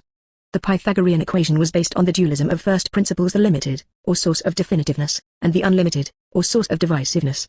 In effect, this was the first school of dialectic, a form of teaching which was to reach its apogee in the 19th century work of Hegel, and his most famous disciple, Karl Marx. The Pythagorean school also featured many precepts which in later centuries would appear in the Book of Zohar, the Kabbalah. One of these precepts was numerology, an attempt to concentrate upon the universe as a mathematical equation, and thus to work out, or to discover, a magical formula which would give control over it. The Pythagoreans featured tetracts, the sacred number 10, which was arrived at by adding the first four numbers. The Pythagorean school at Crotona has an interesting correlation in our own time. During the 1930s, the American headquarters of the Theosophical Society was at Crotona, California. Whether this town was deliberately named after the Pythagorean town is not known. The Pythagorean theorem or metaphysic of numbers greatly influenced Plato. Although he is known to us primarily as a philosopher, he exercised considerable political influence throughout his adult life. He was the acknowledged leader of a Mediterranean political faction which was opposed to the expansion of the Persian Empire. Plato led in the development of an elite which could bring the Greeks back to political dominance in the Mediterranean. The influence of the Pythagoreans caused him to develop a program much like that of the Freemasons today, a secret elite which could exercise its influence from behind the scenes, but always dedicated to its own hidden program, whose principles were known only to an elite. Plato supported Dionysus I, ruler of Syracuse, as leader of the Greek coalition forces. Dionysus became Plato's model for his future philosopher king. In return, Dionysus' brother-in-law, Dion, gave money to Plato to establish his school of philosophy, advancing funds to build a group of buildings which are now known to history as the Grove of Academe. It was in these buildings, on the outskirts of Athens, that Plato wrote The Republic, as a guide for humanists of the future, so that they could achieve total control over their society. Plato then advised Dionysus I in his sacred war against Delphi. During this war, the temple of Apollo was captured, including the vast amounts of gold which had been stored there. Plato later wrote the dialogue Timaeus as an elegy for his mentor, Dion. Both Plato and Pythagoras believed in the doctrine of transmigration of souls, a favored theory in mysticism. Plato remains the single most important figure in the development of humanism, because, almost single-handedly, he transformed it from a creed based on the demon worship of Baal to a more respectable school of philosophy, a process which had been initiated by Pythagoras. Nevertheless, humanism remained a creed which was devoted to the conspiratorial enslavement of mankind by a secret elite, which considered itself specially chosen, and Gnostic, that is, knowing, as contrasted to the not knowing. While become more and more engaged in the secular aspects of society, humanism has remained true to its basic precepts, which are comprised of a mixture of the doctrines of the principal mystery, cults, pantheism, Eustace Mullins, Curse of Canaan 48. Worship of nature, Gnosticism, which is always a manifestation of Satanism, irrefutably based in Gnosticism, or knowing the secrets, and Hermeticism. It was the threat of these doctrines which caused Christ to issue his famous warning, beware of false prophets, who come to you in sheep's clothing, but inwardly they are ravening wolves. Ye shall know them by their fruit. Do men gather grapes from thorns, or figs of thistles? Matthew 7:15-16. Humanism is the wolf in sheep's clothing. It comes advertising its compassion for humanity, its concern for the homeless and poor, but as Christ says, know them by their fruits. Do not ask what they intend to do. Find out what they are doing. In this way, you will not try to gather grapes from thorns, or figs of thistles. Hermetic philosophy is traced back to Hermes Trismegistus, the Greek name for the Egyptian god Thoth, the god of wisdom and letters. The name itself means, thrice-armed, the precept being that he who has more information than others has greater protection. Francis Yates points out in Giordano Bruno and the Hermetic tradition, the theory of universal animation is the basis of magic. The Hermetic sequence par excellence is alchemy. The famous Emerald Tablet, the Bible of the alchemists, is attributed to Hermes. Despite the efforts of Christian leaders to stamp out heresy, the Middle Ages were rife with many forms of superstition and black magic. While the alchemists sought to transform base metals into gold, a new dialectic of mysticism, the Kabbalah, became a potent force throughout Europe. Kabbalah simply means traditions. It was formulated as the Book of Zohar, written by the Jewish mystic Moses ben Shem Tov de Leon in 1280 AD. As a midrash on the basic law. Legend had it that when God gave the law to Moses, he also gave a second revelation as to the secret meaning of the law. It was forbidden to write down this secret meaning for centuries. It was passed along orally to a select group of initiates. Secret meanings are basic to the mystery cults. Theosophy is based on secret meanings. Its doctrines were taken directly from the Kabbalah, yet the most widely circulated book on American cults, The Kingdom of the Cults, by Walter Martin, Bethany Press, 1965, in the chapter on Theosophy, does not once mention the Kabbalah. The Book of Zohar is described as a theosophical system based on the 10 Sephiroth, or divine emanations, and 22 letters of the Hebrew alphabet comprising the names of God. In 1492, the expulsion of the Jews from Spain sent teachers of the Kabbalah throughout Europe. Their doctrines produced the most dominant school of philosophy of the Renaissance, the Neoplatonic school. Neoplatonism, in turn, became the fount of other philosophical developments, which led directly to the Reformation, the Enlightenment, and the Age of Revolution. Zohar stresses the Talmudic legend that demons on earth originated in sexual congress between humans and demonic powers, creating such well-known demons as Lilith. For this reason, demonic rites always emphasize sexual acts. The Neoplatonists were widely criticized because many of its teachers and students were well known for their involvement in homosexuality. Neoplatonism combined Hermetic writings with Gnosticism, organized against the background of the Kabbalah. It emphasized internal illumination, a precept which led directly to the development of the Illuminati cult in Germany, ecstasy, and the correlation of mysticism and nationalism. Neoplatonism's attraction to its adherents was the offer of liberation of the self through mystical experience. This system of philosophy soon made the Renaissance the Eustace Mullins, Curse of Canaan 49. Dominant cultural force in Europe. Influenced by the Byzantine Plethon, it found its apogee in the career of Pico della Mirandola. In Neoplatonic philosophy, the soul has definite affinities within the sphere. The soul substance is laid around the concentric sphere of the four elements above the fiery heaven. As in the case of Plato, this school of philosophy was seen to have powers of attraction to the ruling order, and it was soon placed in service. The most powerful banker of the Renaissance, Cosimo de' Medici, leader of the black nobility, in Italy, the Guelphs, gave the money to found the Accademia Platonica in Florence during the 15th century. With this financial and political support, Neoplatonism won rapid acceptance. In 1486, Pico della Mirandola presented 900 theses on this new philosophy at the Accademia. 72 of these theses were obvious Kabbalist concepts. A noted Hebrew scholar, della Mirandola based much of the philosophy of Neoplatonism on his studies in this field. By his emphasis on a universe, which is centered on man, he is credited with having anticipated the 20th century philosophy of existentialism. Della Mirandola was succeeded at the Accademia by Johann Reuchlin, who became famous for his development of Christian Kabbalism, that is, a Christian version of the Kabbalah. He also became a principal figure in the spread of the Neoplatonic doctrine. Later known more simply as Renaissance humanism, Neoplatonism, or Christian Kabbalah, often excluded belief in God from its philosophy. Its principal thesis was the Kabbalistic theory that matter, or life, is essentially imperfect, and thus causes disorder in an otherwise perfect world. Plato's Republic also sought to correct the imperfections of society by setting up a perfect nation, whose perfection would have to be protected and sustained by a dictatorship. This became the foundation of all future schemes for utopia, the most well-known of these being communism. Marx proclaimed that when this state of perfection had been reached, the state would wither away and would no longer be required to exercise dictatorial powers. However, no communist state has yet reached this state of perfection. This was the goal of perfection which originated in a revulsion against the life process. Because of this revulsion, humanists had no qualms about murdering 66 million humans in Soviet Russia. This was the result of Neoplatonism's perfect marriage between the Kabbalah and the Oriental precepts of Gnosticism, a union based on the denial of God's role in the universe. The combination of high finance, in the person of the Medici, and Neoplatonism, which offered the possibility of unlimited behavior control, created a situation which was made to order for the Canaanites in their continuing battle against the people of Shem. Plotinus and his pupil, Porphyry, had developed the basic aspect of Neoplatonism, that the first principle and source of reality, the one, or good, transcends being and thought, and is naturally unknowable. Gnosticism always begins with the precept that certain things are unknowable, but that their hidden meanings can be revealed to a select group who have gone through the proper rites of initiation. Thus the doctrine of Neoplatonism became the ideal vehicle for the new worldwide secular priesthood, the heirs of the rites of Baal, but clothed now in the cultural garments of the Renaissance, and later, the Enlightenment. Its final phase was the Illuminati, the secret sect which directs Freemasonry.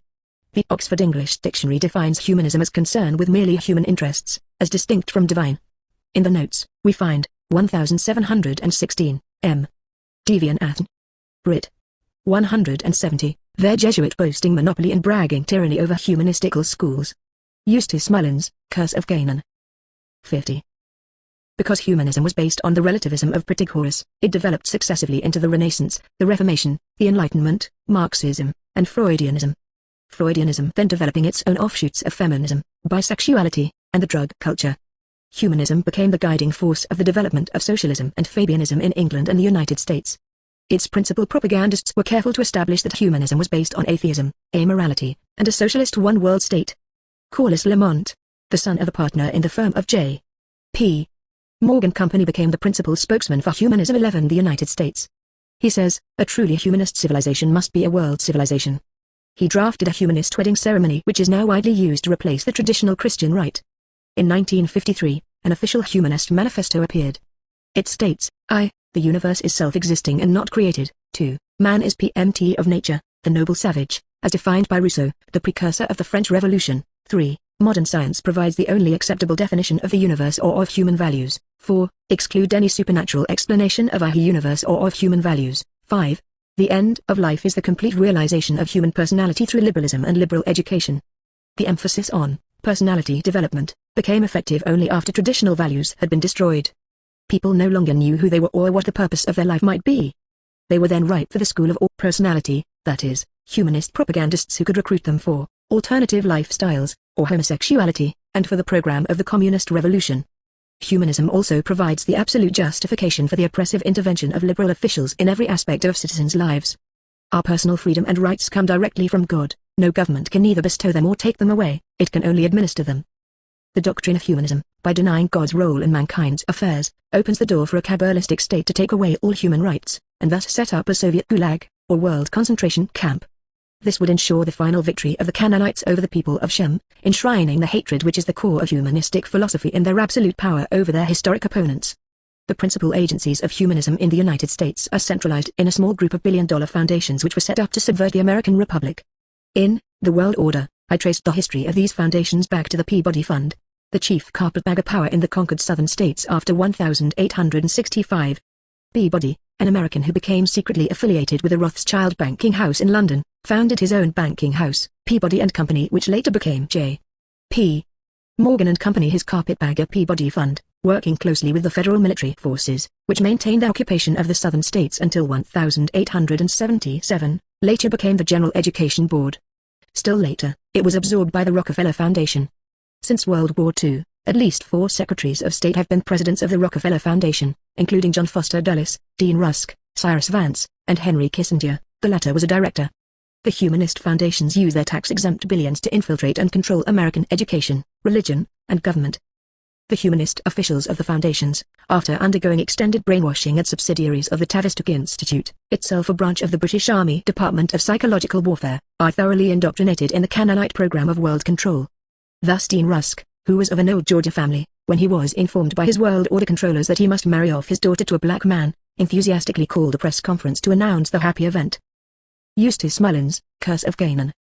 51. Surprisingly enough, the major American foundations were the creation of one man, a member of the German Illuminati named Daniel Coate Gilman. In the Brotherhood of Death file is a card from the German group to Gilman. Gilman had been vice president of the Peabody Fund and another carpetbagger fund called the Slater Fund, which controlled Southern politics after the Civil War. Gilman met with Frederick T. Gates, the director of John D.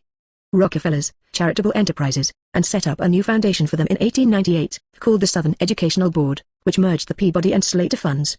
This foundation was further centralized when Gilman advised Rockefeller to call it the General Education Board, a noteworthy move signifying that its purpose was not merely to control education in the South, but in the entire United States. It now operates under the name of the Rockefeller Foundation. In addition to being an incorporator of General Education Board, Gilman was also the incorporator of the Carnegie Institute, of which he became the first president, and the Russell Sage Foundation. In 1856, Gilman had set up the Russell Trust at Yale University with Andrew White and Timothy Dwight. This group became known as Skull and Bones, because of its symbols featuring those parts. It is also known as the Brotherhood of Death, because its members include many of the leading frontmen in the United States, the planners of war, peace, revolution, and financial calamities. They include the late W. Overall Hardman and many members of his banking firm, Brown Brothers Harriman, such as Prescott Bush and his son, George Bush, the Vice President of the United States, the tireless propagandist William Buckley, and many others.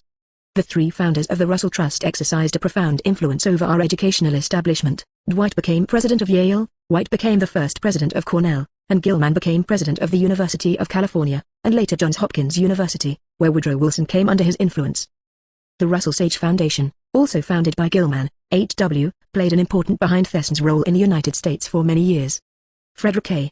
Delano, one of the incorporators, and heir to his father's opium fortune, was a member of the original Federal Reserve Board of Governors in A.14. He was later named president of the Federal Reserve Bank of Richmond by his nephew, Franklin Delano Roosevelt. Another director of Russell Sage Foundation, Beardsley Rummel, served as president of the influential Federal Reserve Bank of New York, which is known as our money market bank. He also inflicted the withholding income tax on the American people during World War II as an emergency measure. The emergency seems to be still with us. We could go on for many pages, detailing the tremendous influence of the humanist foundations on every aspect of American life. They are solely responsible for implementing the increasing government control over every citizen, because each plan for more control and higher taxes is drafted by the foundations, whose staffs then present it to our willing congressmen for almost automatic enactment into law. Because we do not understand the demonic influence and origin of these humanist revolutionaries in the smoking altars of human sacrifice in Babylon, we are not able to protect ourselves against their depredations. Yet the evidence exists, and it is available if we would but make use of it. In 1876, an article about Skull and Bones appeared at Yale, which boasted of a clandestine entry into the sacrosanct premises of the order. On one wall was an engraving depicting an open vault, 4 skulls, and other paraphernalia. Below it was a card with the following, from the Eustace Mullins, Curse of Canaan 52. German chapter. Presented by Patriarch D. C. Gilman of D. 50. Patriarch is a basic title for officials of both the Illuminati and Freemasonry. However, one would err in concluding from this discovery that Skull and Bones is merely another chapter of the Freemasons. It is one of the secret higher degrees through which the Illuminati exercises its world power, but it has no direct connection with any Freemason group. Eustace Mullins, Curse of Canaan. 53. Chapter 4. England. The Canaanites, or Phoenicians, employed their command of various monopolies to gain control of the commerce of the entire Mediterranean area. Having established their bases along the shores of the Mediterranean, they found that the most centrally located headquarters for all of their operations was located on the Adriatic Sea. Here they founded the city of Venice, Phoenicia, in 466 AD. Because of its unique location, and the dedication of the Canaanites to the pursuit of money and power, it soon became the command post of the commercial world.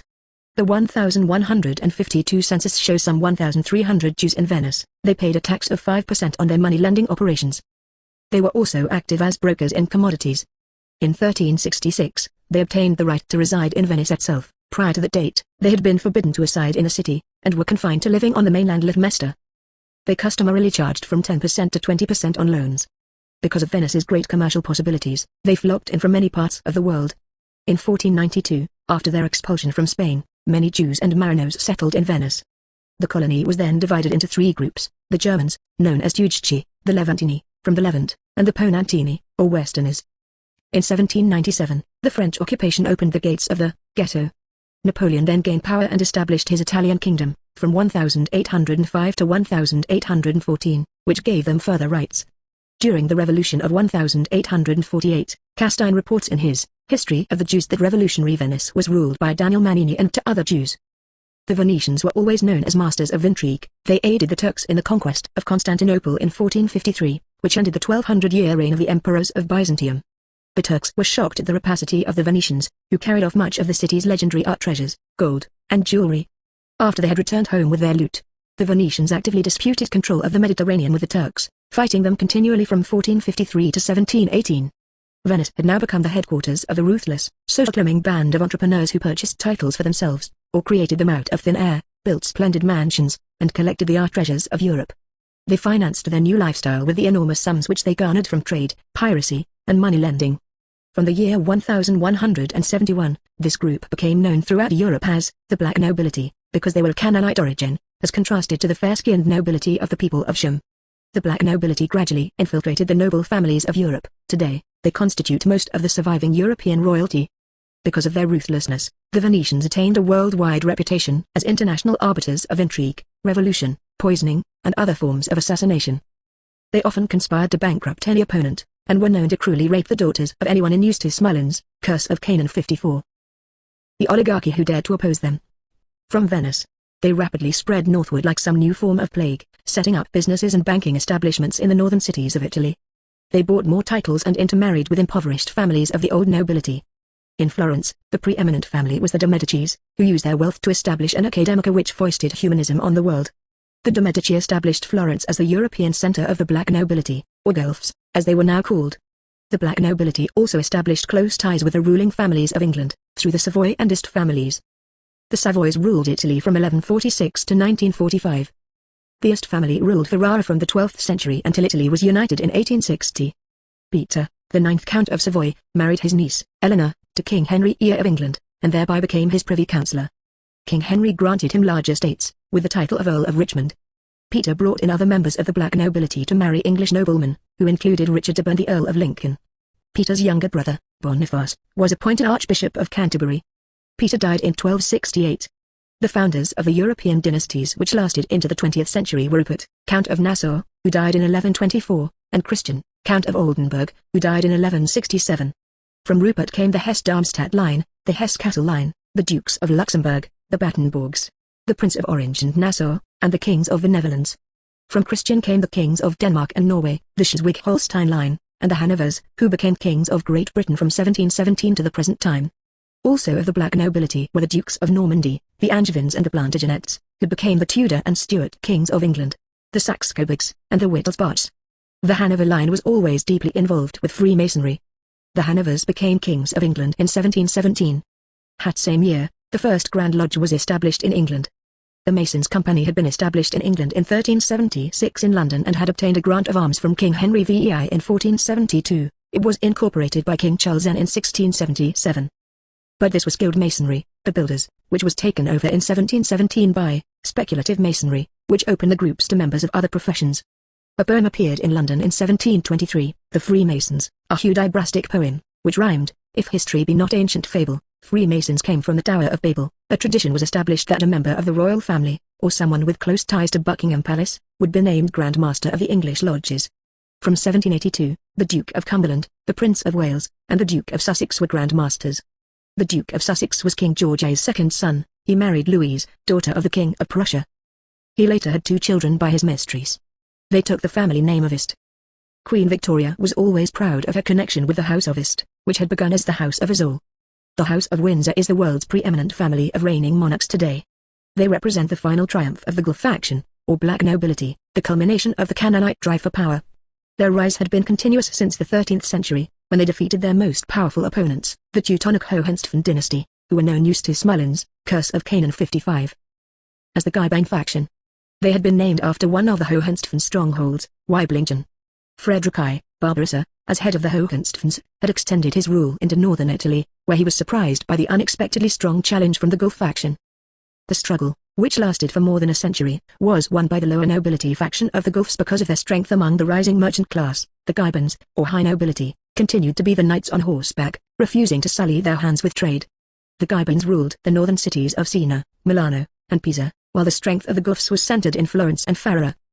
Otto of Guelph carried on the fight against Philip of Swabia, a Hohenstaufen, but the Hohenstaufens found themselves outnumbered by the forces of the League of Rhenish Towns, a merchant alliance which was able to raise large sums to outfit the condottieri. By the end of the 15th century, the Guelphs had triumphed. Alfonso I of Este married Lucrezia Borgia. His sister, Mary of Modena, married James I of England, bringing the Este line into the English ruling family.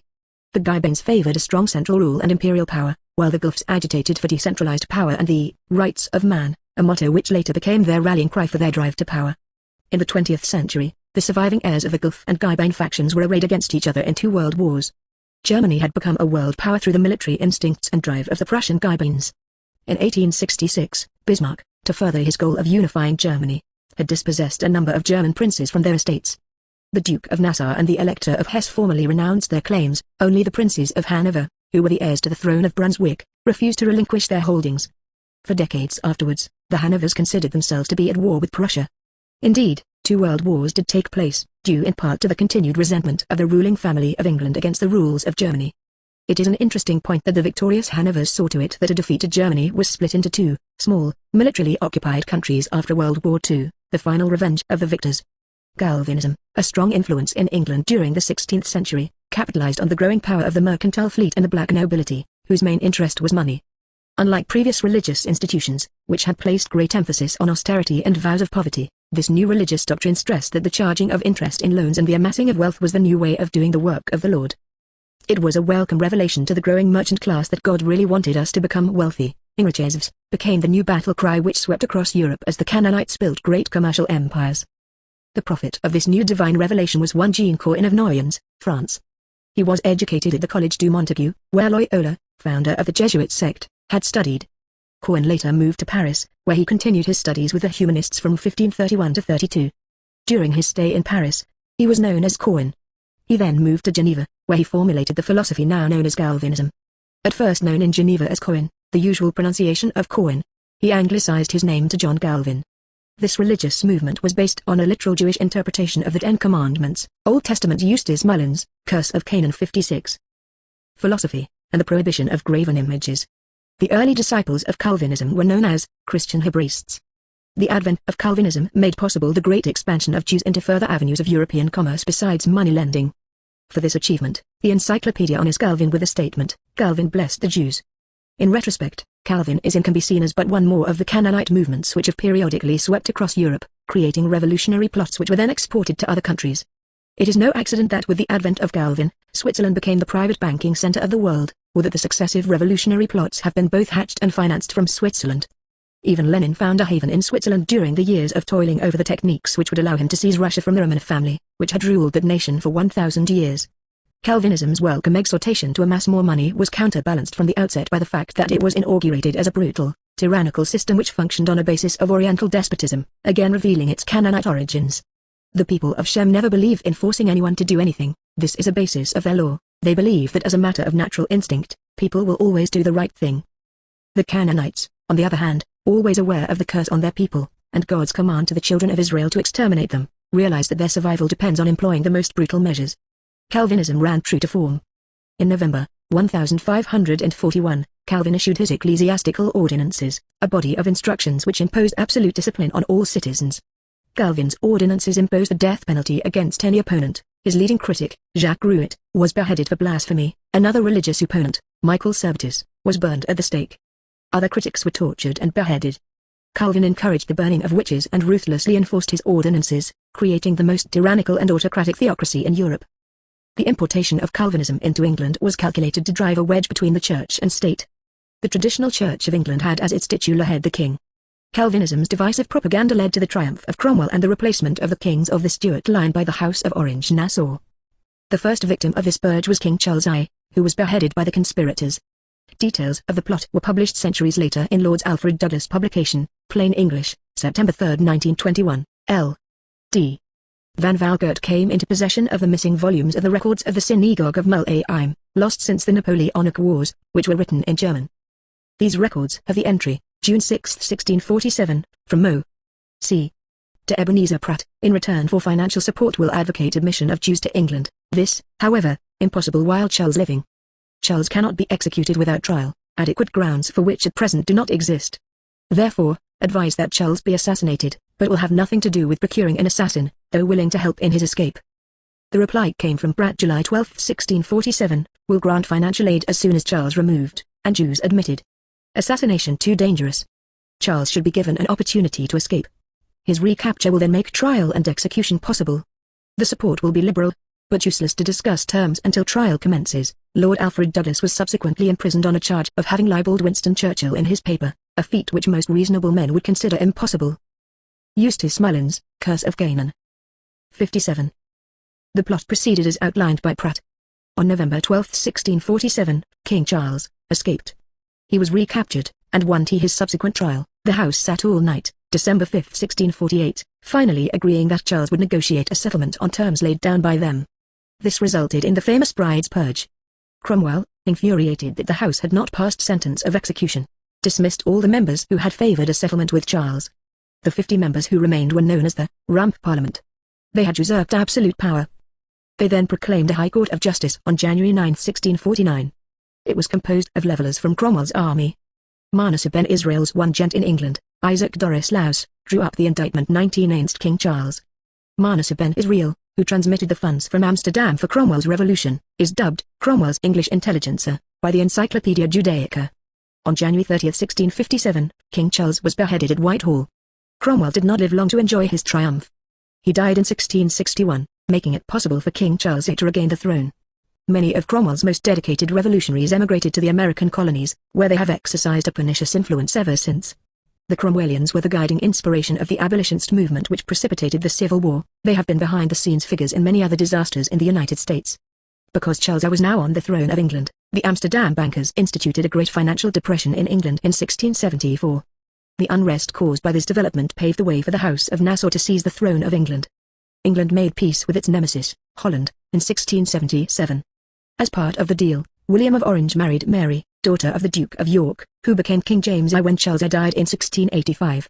James now became the only obstacle to William's taking over the throne of England. The Amsterdam bankers now launched a frenetic campaign of bribing King James's leading aristocratic supporters.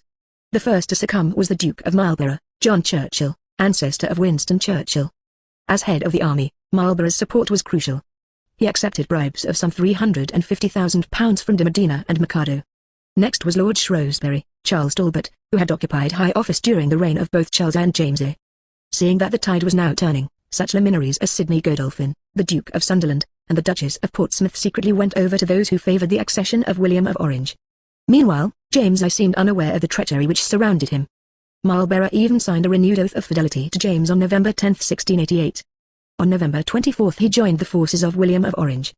Sailing with William's invasion force was Lord Polwart, whose descendant, the present Lord Polwart, is prominent in American and English banking and industry. Hans Bentinck, a Dutchman who had nursed William through a bout of smallpox, he named his son William after the king. The Earl of Devonshire was in secret correspondence with William at The Hague. Devonshire agreed to deliver the entire Midlands area to William, after signing a historic letter inviting him to take the throne of England. In the 1930s, his descendant, the Duke of Devonshire, briefly worked for J. P. Morgan in New York. Morgan often referred to him as Lord Eustace.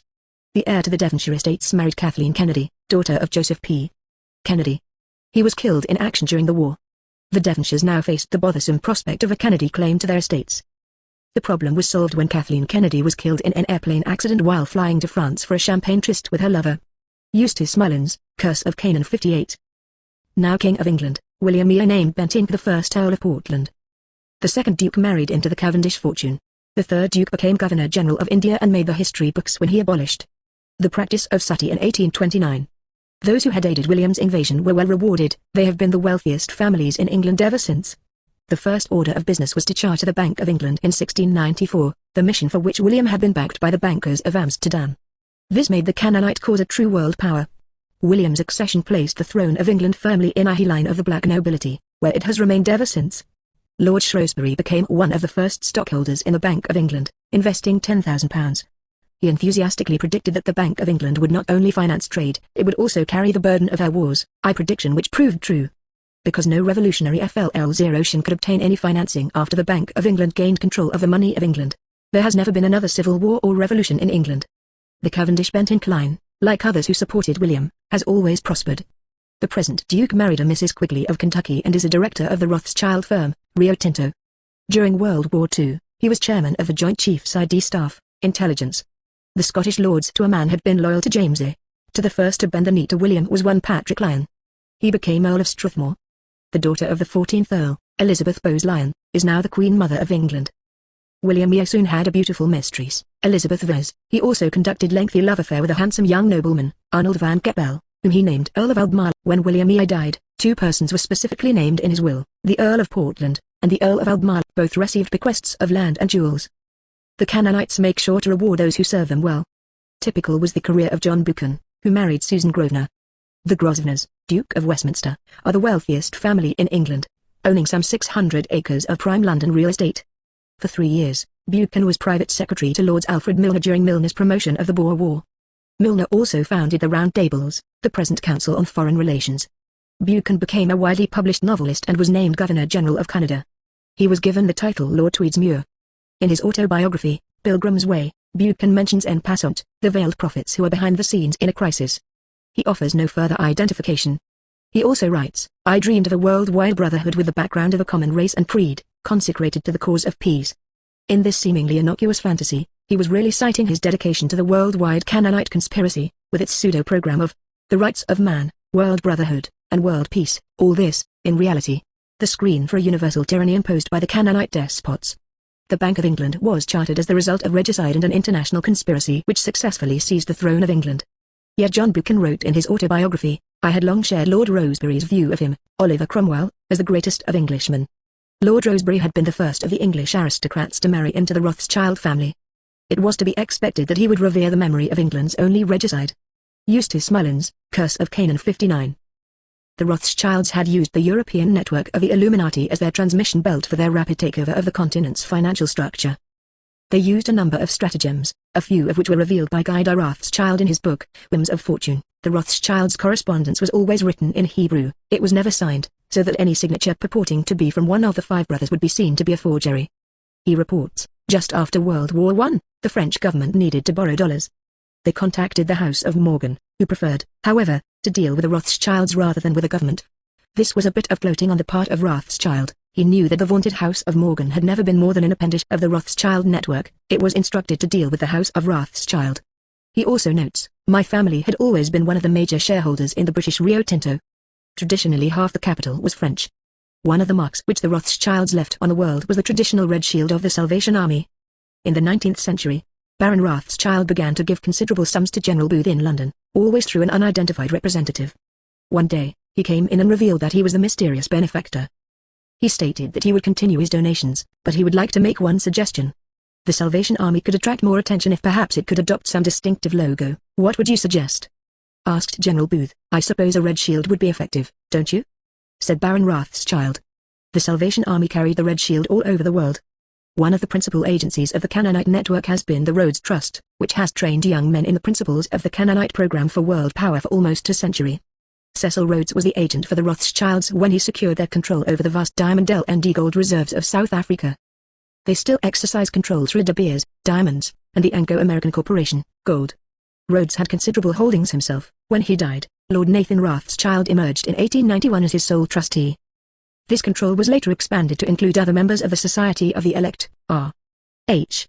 Brand of Lazard-Frears, Sir Alfred Beat, another of the Rand millionaires, the Earl of Rosebery, and Sir Alfred Milner.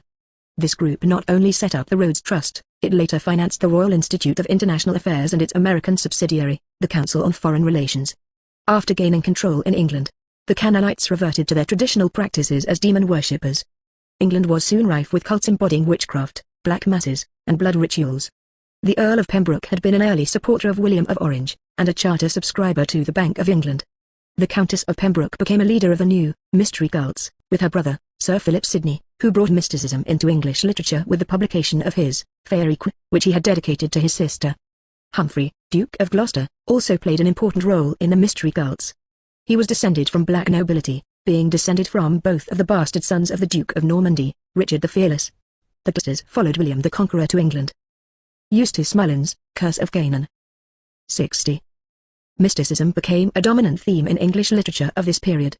Sir Philip Sidney was greatly influenced by Hubert Languet, a French intellectual who openly espoused the rights of man, and what is now known as the liberation doctrine. He frequently spoke on the right of people to armed insurrection and the legitimacy of resistance. Sir Philip's father, Sir Henry, had been a protege of the powerful Cecil family. He later was named President of Ireland. The work of Shakespeare contains many mystical influences, Prospero's Revels, etc. One of England's greatest dramatists, whose work is largely ignored, is Christopher Marlowe. He wrote 3 great plays, all of them devoted to exposing the mystery cult, Damban, the Jew of Malta, and Dr. Faustus. After completing Dr. Faustus, he died somewhat mysteriously, being stabbed in what was called the quarrel. The Jew of Malta is said to be a dramatization of the career of Dr. Frederico Lopez, former physician to the Earl of Leicester. In 1593, Lopez was accused of plotting to poison Queen Elizabeth. He was executed by hanging in 1594. Some scholars maintain that Queen Elizabeth had been secretly married to the Earl of Leicester, Robert Dudley, and that they had 2 sons, Sir Francis Bacon, who had been adopted by Sir Nicholas Bacon, and Robert, Earl of Essex. Lopez could have officiated at these births. His silence would protect the succession to the throne. Others claim that Bacon actually was the person who wrote the plays attributed to William Shakespeare. Sir Francis Bacon introduced the new philosophy into England. It was based on the induction theory and the pyramid of knowledge, both of which were mystical concepts. They were the principles of humanism, as stated in a more scientific or plausible form. From 1350 to 1425, the medieval guilds had died out by government decree, due to the aristocracy's fear of demands for higher wages. Bacon began the secret revival of these guilds, first through the Rosicrucian movement, which he is said to have founded, and later through the free and accepted, speculative, Masons. The Rosicrucians, or Knights of the Rose Croix, flaunted the symbol of a rosy cross. The upright was the symbol of life, the crossbar the symbol of death. The rose symbol was said to mean, first of all, secrecy in all things, and second, the blooming of woman's genitals. The cult was known in Bohemia as early as 1615, where an alchemist, Dr. John Dee, organized its followers. Francis Yates' important work, The Occult Philosophy in the Elizabethan Age, traces some of Eustace Mullins' Curse of Canaan 61. Bacon's work to the Rosicrucian Manifesto. Yates notes that Marlowe's plays, with their merciless examination of the forces behind mysticism, may have been purposely overshadowed by the more mystical works of Shakespeare. The Jew of Malta touched upon some of the most sensitive court secrets of the Elizabethan age. Damban is a play which exposes a Saturnian tyrant whose color was black, Canaanite, and a fulmination against dictatorial power. It may be his greatest work, but it has been shunted aside in favor of Dr. Faustus. This play openly portrays the process by which the demon-worshipping Canaanites, as agents of Satan, pledge themselves to the devil in return for earthly riches and power. Marlowe's play takes up the power of incantations and chants, magical formulae, and shows Dr. Faustus' study, which is decked out with the planets and the signs of the zodiac. On the other hand, Shakespeare shows that he had been heavily influenced by Kabbalistic works, such as Giorgio's De Harmonica Mundi. His Merchant of Venice, although frequently denounced for its supposed anti-Semitism, actually is a powerful plea for racial tolerance. In more recent works, English scholars go to great pains to deny that Sir Francis Bacon ever had any connection with either the Rosicrucian movement or the Freemasons. Because these were highly secret organizations, it seems odd that these scholars could be so positive in their denials. Bacon, who had been given the title Viscount of St Albans, became the Lord Chancellor of England.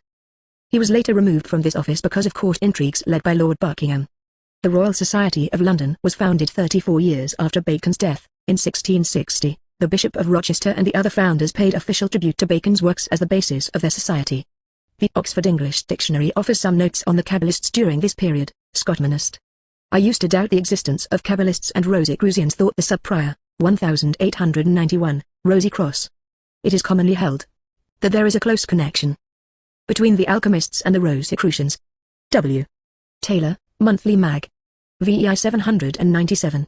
The disciples have formed in churches an esoteric Gnostic or illuminated order, rather than congregations. This quote is important because it shows that the Illuminati were penetrating the established churches. The 9th edition of the Encyclopaedia Britannica identifies the missing link between these groups as Ignatius Loyola, who founded the Jesuit order on the Feast of the Assumption on April 15, 1541 near Rome. This date is given by some authorities as 1534.